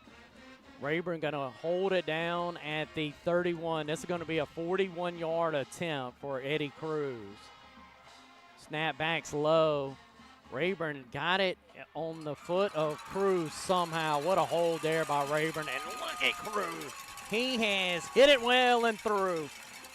Got the Tide 3 more. Lead it now 38-34. But, Rick, I don't want people to lose what Rayburn did there. That was a low snap back to him. He's able to hold it well, give Cruz a chance. And Cruz now 2 for 3 on the year. Credit him with a 41-yard field goal. What a kick there by Cruz. You talk about Loper on the other side playing all those defensive snaps and then quarterback. What about Cruz? Blocks every play on that offensive line, kicks all of our kickoffs, kicks all of our extra points, and then they're able to get a 41-yarder to go. Yeah, and it's just been a crazy second half, Clay, as we've already described. 35-34 game at the half, and it's turned into a kicker's duel here in the second half. Kickers have been out, attempted 3 field goals in the second half. Gula had 1 blocked, missed 1 wide, and Eddie Cruz connects on his, and that's the difference right now. Tide on top, 38-34. Got a beautiful moon, too, in the backdrop there. I mean, what a setting, dude. This is unreal. Here, Cruz has it teed up, and he has popped this one 8 yards deep into the end zone. Edgar Cruz with his 11th touchback on the season. Eddie having himself a heck of a second half here. Good job by Mr. Cruz. So Pascagoula set up, Rick. I hate this lead. I mean, I'm glad to be in the lead, but 1 strike away from Loper to one of these talented wide receivers to being on the wrong side of it. You lead it by 4. There's 4:37 left. See if Loper is able to get himself back out there at the quarterback position. He is. He's broken the sideline. He will be in. They will send 2 wide receivers to the top of the screen. 1 lone wide receiver to the bottom. That's Jackson off the right hip of Loper. He's going to go underneath and short arm. Look at Wilson. He's in on every play now is Nolan Wilson. Able to get great pressure. And a good play there. It's going to be incomplete because of the pressure by Nolan Wilson. Yeah, and again, Coach Hayden dials up the blitz. He's got Kirkland blitzing from his linebacker spot. And we haven't seen a 3 wide receiver set out of Pascagoula a whole lot tonight, but they are with 4 minutes and change left here. They're going to be looking to throw it. How do they block Wilson? That's the question. 2 wide receivers to the right, 1 to the left. Here's a run and just absolutely smash. I'm telling you, Nolan Wilson with a dominant string of series defensively that we've seen in a long time from a Tide defender. Yep. Man, reminiscent of when Tyson and Waller and some of those guys used to just take over a game. That's what we're seeing from Wilson. He is in the zone right now. Jason Taylor's feeling it, too. He's going to try to get him to take his talents to South Beach, I'm sure. Oh, man, you'd be crazy not to. 3rd and 10. Ball back at the 20-yard line after that TFL. Another tackle for loss by Nolan Wilson. Timeout going to be burned by Pascagoula. Boy, Coach Poole in that play, Clay, about as animated as I've ever seen him. He was yelling. He ran down to about the 45-yard line to yell at his secondary guys. They were out of position, late getting over to the wide receiver. I think we were going to play that one with 10, Rick. I'd have to go back and count, but I don't know that we had enough Maroon Tide out there. And then you get the benefit of a timeout, but I'm not sure we had enough to cover them. I may be mistaken, but the reaction from the sideline and to see 1 come on into that defensive huddle tells me we just didn't have 10 I mean, that we had 10, didn't have 11 out there. I could be wrong on that. 3rd and 10, ball at the 20 of Pascagoula. What a big play this is. Wilson tucked into the interior line off of the left side of the line. Tide send pressure as Kirkland coming on a blitz, and look at this throw. It's caught at the 40 of Pascagoula. Look at Loper stare down the pressure and deliver a dime to the 40-yard line. Reeled in and caught by Nunnery.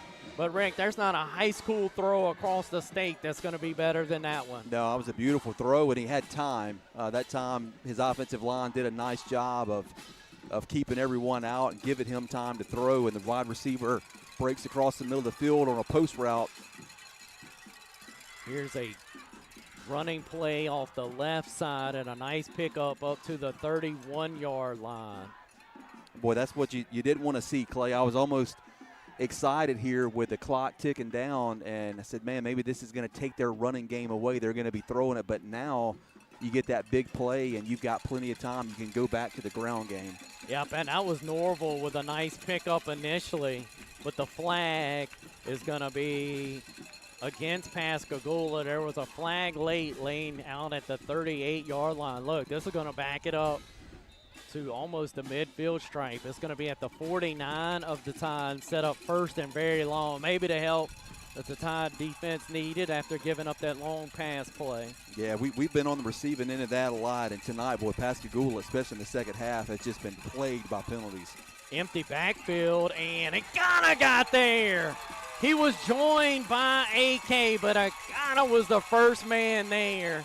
Going to drop him all the way back to the 40-yard line. Should be an 11-yard loss. A sack by Colin Agana. What sprint speed was that by the big man in Agana? Boy, that's an incredible play. And, boy, credit Coach Smith and Coach Hayden. They are dialing up some blitzes here in the second half. We hope they would. They're certainly doing it. Interesting. Pascagoula's kept a tailback back there most of the night. Went empty, and the Tide made them pay for it with a huge sack. They've got to get it all the way to the 29-yard line of the Tide. They're going to snap it from their own 40. Looper looking to throw. Goes underneath, and a brilliant tackle. It's caught and nothing gained after the fact on a short catch. Amari Scott with a really, really good tackle after the catch. Defense that was poor at times in the second quarter, Rick, have been awesome here in the second half. And here it is. Zay Dennis has checked in at safety. I think that's a good move. Nolan Wilson back on the field, but it's 3rd and long, Clay. You can't give Loper time either. No, you got to really make the right call here. Yeah, it's interesting. It's 3rd and forever. Is a 3rd and about 32 situation. Loper with some time, going to take a shot near sideline. Hathorn in coverage. It's incomplete.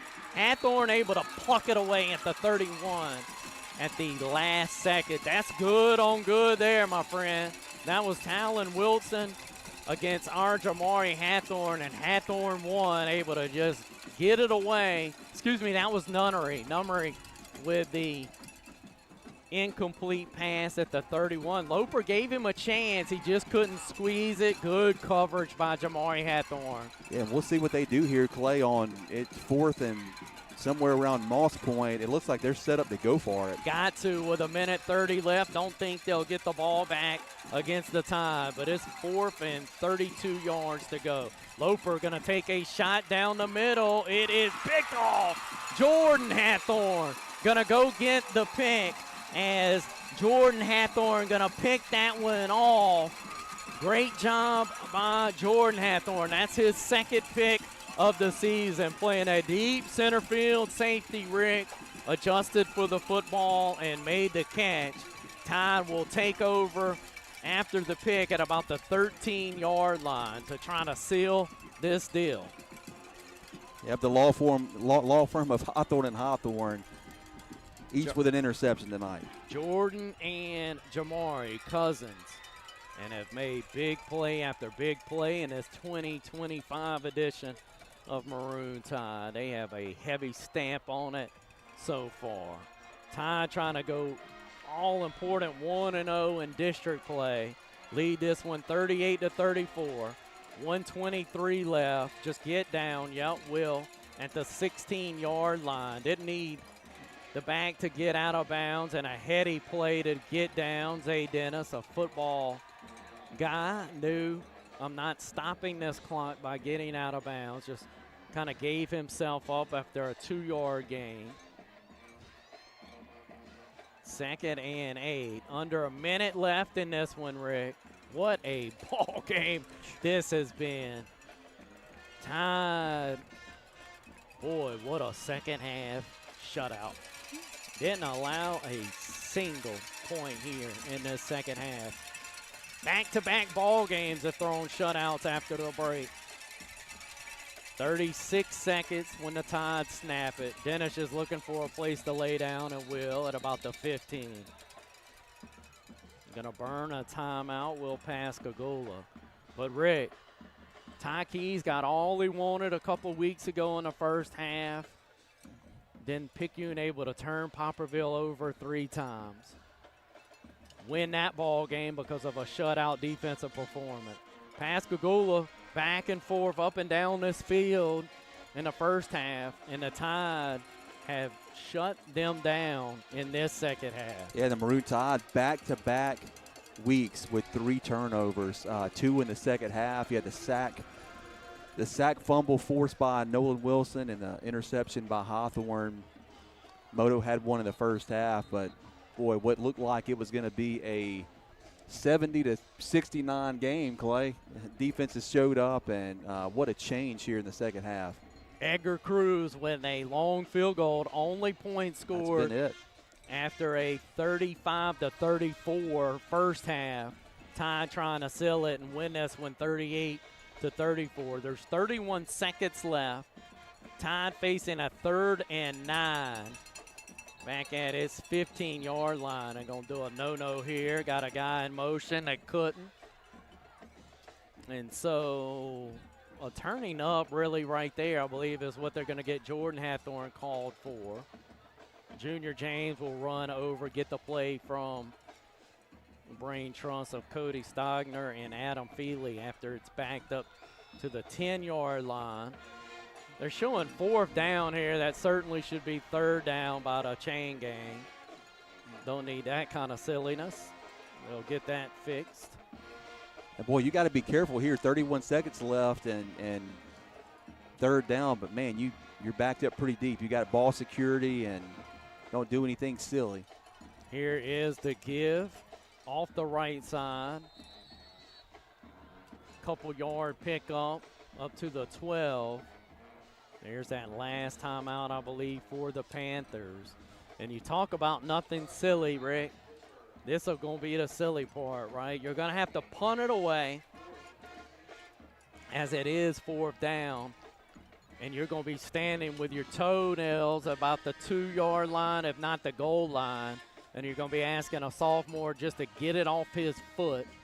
And if you're Coach Sims, you're going to probably send 11 Panthers at him, trying to block one into that end zone. Yeah, and you're going to have Jackson. He's going to be the lone man back deep, and we know how dangerous he is. We've seen him a lot tonight, too much. That's a good point, because if the first 10 don't get it, he may get you on the back end. Yep. 26 seconds left. Ty going to have to make a good special teams here play to win this one. You got to kick it away from Jackson, hopefully run some clock. Yeah, but I don't know that you can concern yourself with that. I think you've got to get it off your foot here, Rick. I mean, I know you don't want to kick it to one, but you can't tell the sophomore 3 or 4 different things you want him to do. Do you want him to get rid of it quick, or do you want a direction as Jackson's now creeped up to the 40-yard line? Alls with a high snap over his head. Unless that's intentional, Rick, that's a high snap over Alls' head, which, of course, is going to be a safety. And now you start to wonder, like, was that smart? Like, was that intentional? It's a safety. Now you get to control it maybe a little bit better, but it was airmailed over Alls' head. Yeah, 21 I think it was seconds now. It was intentional to do that, and it's an interesting strategy there, put you back to be able to kick it deep. We've seen Eddie kick it out of the end zone. If it is intentional at work, somebody going to get a bonus for a thinking cap. Because that was not exactly running through my mind at the time, but it does give 2 points to Pascagoula. We've seen Pascagoula already attempt what would have been, I believe, a 50-yard high school field goal, a long one. They've got confidence in their guy's leg. There are 21 seconds left in this one. The safety does make it 38-36. Saw Eddie Cruz get some specific instructions before he took the field and what he's going to do on kicking it. On the free kick is what it's called after the safety. It will be brought to the 20-yard line as our scoreboard bug yet to indicate that safety is that it's now 38-32 as Cruz going to tee it up, kick it away from his 20-yard line. 21 seconds. This thing has had drama throughout. Cruz with a line drive dribbling kick. Tylen Wilson has it at the 50. And now he stood up, gang tackle at the 48. Whistles all over the place. There's a loose ball after the fact. But you look at it, Wilson able to get it to the 48 of the Tide. That's exactly who you did not want to have it as the 4-star headed to College Station to continue his football career. But credit the Tide. They flew to the football. Wilson with a pretty minimal return here. But, Rick, there's 18 seconds. A field goal would beat you. The ball's at your 48. What do you do here if you're Pascagoula? Well, you've got to get a pass down the sideline and try to get out of bounds. You got to think you got maybe 2 plays and a kicker that you feel pretty confident in. And here's a ball that is incomplete into good coverage. That's Richardson who almost snagged it for a pick, but it will be incomplete. So incomplete ball. Still at the 48 of the Tide, 2nd and 10. Richardson was in good coverage where he needed to be. 15 seconds left in this one, Rick. See what Looper tries to do. 2 wide receivers to the top, 2 to the bottom. He'll throw a quick pass and straight ahead down the sideline, awfully quick. And look how this is going to play out up to the 34. I mean, that's 20 yards really quick, Rick. Yeah. Just sprinting down that far sideline. You got a cushion. You can't let him get behind you, but you give him that opportunity to get a lot of yards and then get out of bounds. So probably something outward breaking, and then we jump. Give them 5 more. They don't need much, Rick, to feel okay about their leg. We've seen them attempt a really long field goal earlier in this ball now. Now, granted, it was blocked, but they showed great confidence in their sophomore kicker earlier in this ball game. And Sprague, he's 10 of 13 coming in on PATs. His long on the year is 33 yards. Yeah, if you're the Picayune defense, you got to keep them in bounds.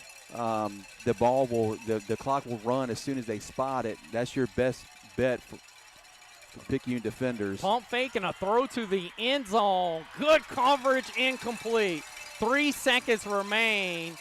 And a pump fake and threw it into the end zone, incomplete. They're running on their field goal unit here, Rick. They're going to go ahead and try it with just 3 seconds left. A kick earlier in this ball game was blocked. This is going to be a 45-yard attempt. Will be held at the 35. Sprague, the kicker. And Picayune going to take a timeout. They're going to ice him. Trying to get Mitchell Smith in the ball game. They're trying to help block this kick. And that's going to be Jackson on the hold. They got to feel pretty good about their kicker, Clay, to attempt one from 50-plus yards. A lot of pressure here, but, boy, just been an odd, kind of chaotic last couple of minutes of this fourth quarter. Man, been an odd ball game all the way around, but one thing it has been is super entertaining. Yeah, for those that showed up and skipped cruising the coast, you got your money's worth tonight. Wow, this has been fun to be on a call for. It's going to be held at the 35. You tack on the 10 for the end zone. We'll call it a 45-yard attempt by Spray off the left foot. And over on the right hash. Snap back's good. The hold is good. The kick's short. Tide going to win it. Kick is short. Tide going to win a classic here tonight at War Memorial Stadium. Going to go 1-0 in district play. The kick just didn't get there, Rick. It was probably about 8 yards short. Never really scared you off the foot, thankfully. I don't know if my old heart could have took it. Tide going to win it tonight, 38-36. What a tremendous showing by the defense in this second half. It was something, Clay. I mean, it was a 35-34 ball game at the half. Maroon Tide come out with an onside kick. They recover it. They can't do anything with it. Turn it over, have a fumble. Pascagoula gets their chance on their first drive of the second half. They miss a field goal. Picayune has to punt on their next possession. Gula goes for another field goal. It's blocked. Picayune turns the ball over on downs. Gula comes back on offense. Picayune gets a sack, forces a fumble. Eddie Cruz converts that into a 41-yard field goal. That made it a 38-34 game. And then a interception by Jordan Hawthorne stopped Gula again. Picayune had the ball, tried to run the clock out, did a little bit of a trickery there and snapped the ball over the head of the punter. He was lined up all in his own end zone. That's a safety for Gula, 38-36, and then they had the ball and missed the field goal there. But 5 points scored after a lot of points were put up. 70-plus points put up in the first half, and then a field goal and a safety is all we had in the second half. Both defenses played well, but boy, Picayune, and especially that front line led by Nolan Wilson, the 5-star Alabama commit, was on fire in the second half. Yep, and that was a tremendous recap from you, my man, on what just was a tremendous high school football game, Rick. And a lot of intrigue, a lot of really interesting choices made by both staffs tonight to get district play. Tide going to run its record out to 5-1 on the year, but certainly the most important number, 1-0 in district play. Pascagoula going to drop its record to 1-5, 0-1 in district play. Is what a night, man. We can't do this without our fine sponsors. We appreciate our sponsors stepping in. Rick, even if it's to help us get some fuel money to make it to Pascagoula on a night like tonight. Dude, what a game we just took in and we're able to call. We appreciate you for joining us on the YouTube channel. If you took it in audio only, if you found us anyway tonight, thank you for your support. And thanks again, once again, to our fine sponsors for making this possible. Rick, 1-0 in district play. We tried to tell folks all week, hey, don't look at that 1-4 record. I'd be remiss if I didn't tip my cap to that far side. What a game. Pascagoula in a losing effort tested Picayune to the final seconds of this one tonight. Yep, needed every minute of that clock to win that game. But as you mentioned, thank you to all of our sponsors. A great game. If you tuned in and listened, man, you listened to a great call from Mr. Clay Sweet, who always does a good job. And I got a few other scores that went final looking at our district, Clay. Hancock holds on against the Devils 41-21. Gaucher runs away in the second half. They take it over Long Beach 28-6. Wow. From a breezy, just perfect night here in Pascagoula for the final time tonight. Your final score, Picayune takes it on the road 38-36 over Pascagoula to get to 1-0 in district play. Please go check out our post-game podcast. That will be with Greg Ducker, Jeremy Shesby, and sound bites from coaches and players after a thrilling win. And here on our Exotic Stones and Pearl River Community College post-game show, let's get a look at those final numbers, Ricky Whitaker. Final numbers for the Tide offense, Clay Zay Dennis led the way. We mentioned he had 210 yards in the first half, ended with 237. That tells you all you need to know about the second half. 38 carries, 237 yards, 2 touchdowns. Jamari Hawthorne had 3 for 33. 2 of those were touchdowns. And then Colt Robertson hooks up with Ontario Wilkins for a 6-yard touchdown. Eddie Cruz added 3 more, and that was our score, 38-36. Maroon Tide, as an offensive unit on the ground tonight, 51 rushes, 354 yards, 4 rushing touchdowns, and averaged 6.9 yards on the ground. They had 9-4 going into the half and ended up with 6.9 on the night. Colt Robertson, 2 for 3 on the night for 14 yards, had the touchdown to Wilkins. Only had 11 rushing yards, but picked up some good, key, tough yards in short yardage situation when we needed to move the sticks. So the 11's not going to stand out and be flashy, but they were tough, pivotal yards. Man, what an intriguing thing that we just saw. I mean, this had all the makings. So if you love defensive football, at the half, we went in, made some adjustments. We got you that in the broadcast. The first, if you loved offensive football, we certainly took care of that in the first half. This one had it all, man. This was a lot of fun. Heck of a job. A lot of credit it needs to be given to Coach Hayden and Coach Smith and that group on defense for making the right adjustments and really just shutting down what looked like was going to be a pretty unstoppable offensive force with Pascagoula. Absolutely. Thank you again, Rick. I always enjoy our time together. Tip of the cap to Jackson Harrelson over on the camera, working our software as well. And so till you hear from us again for the final time tonight, Picayune going to take it over Pascagoula in a big win, 38-36. Go to 1-0 in district play. Until next time, love God, love people.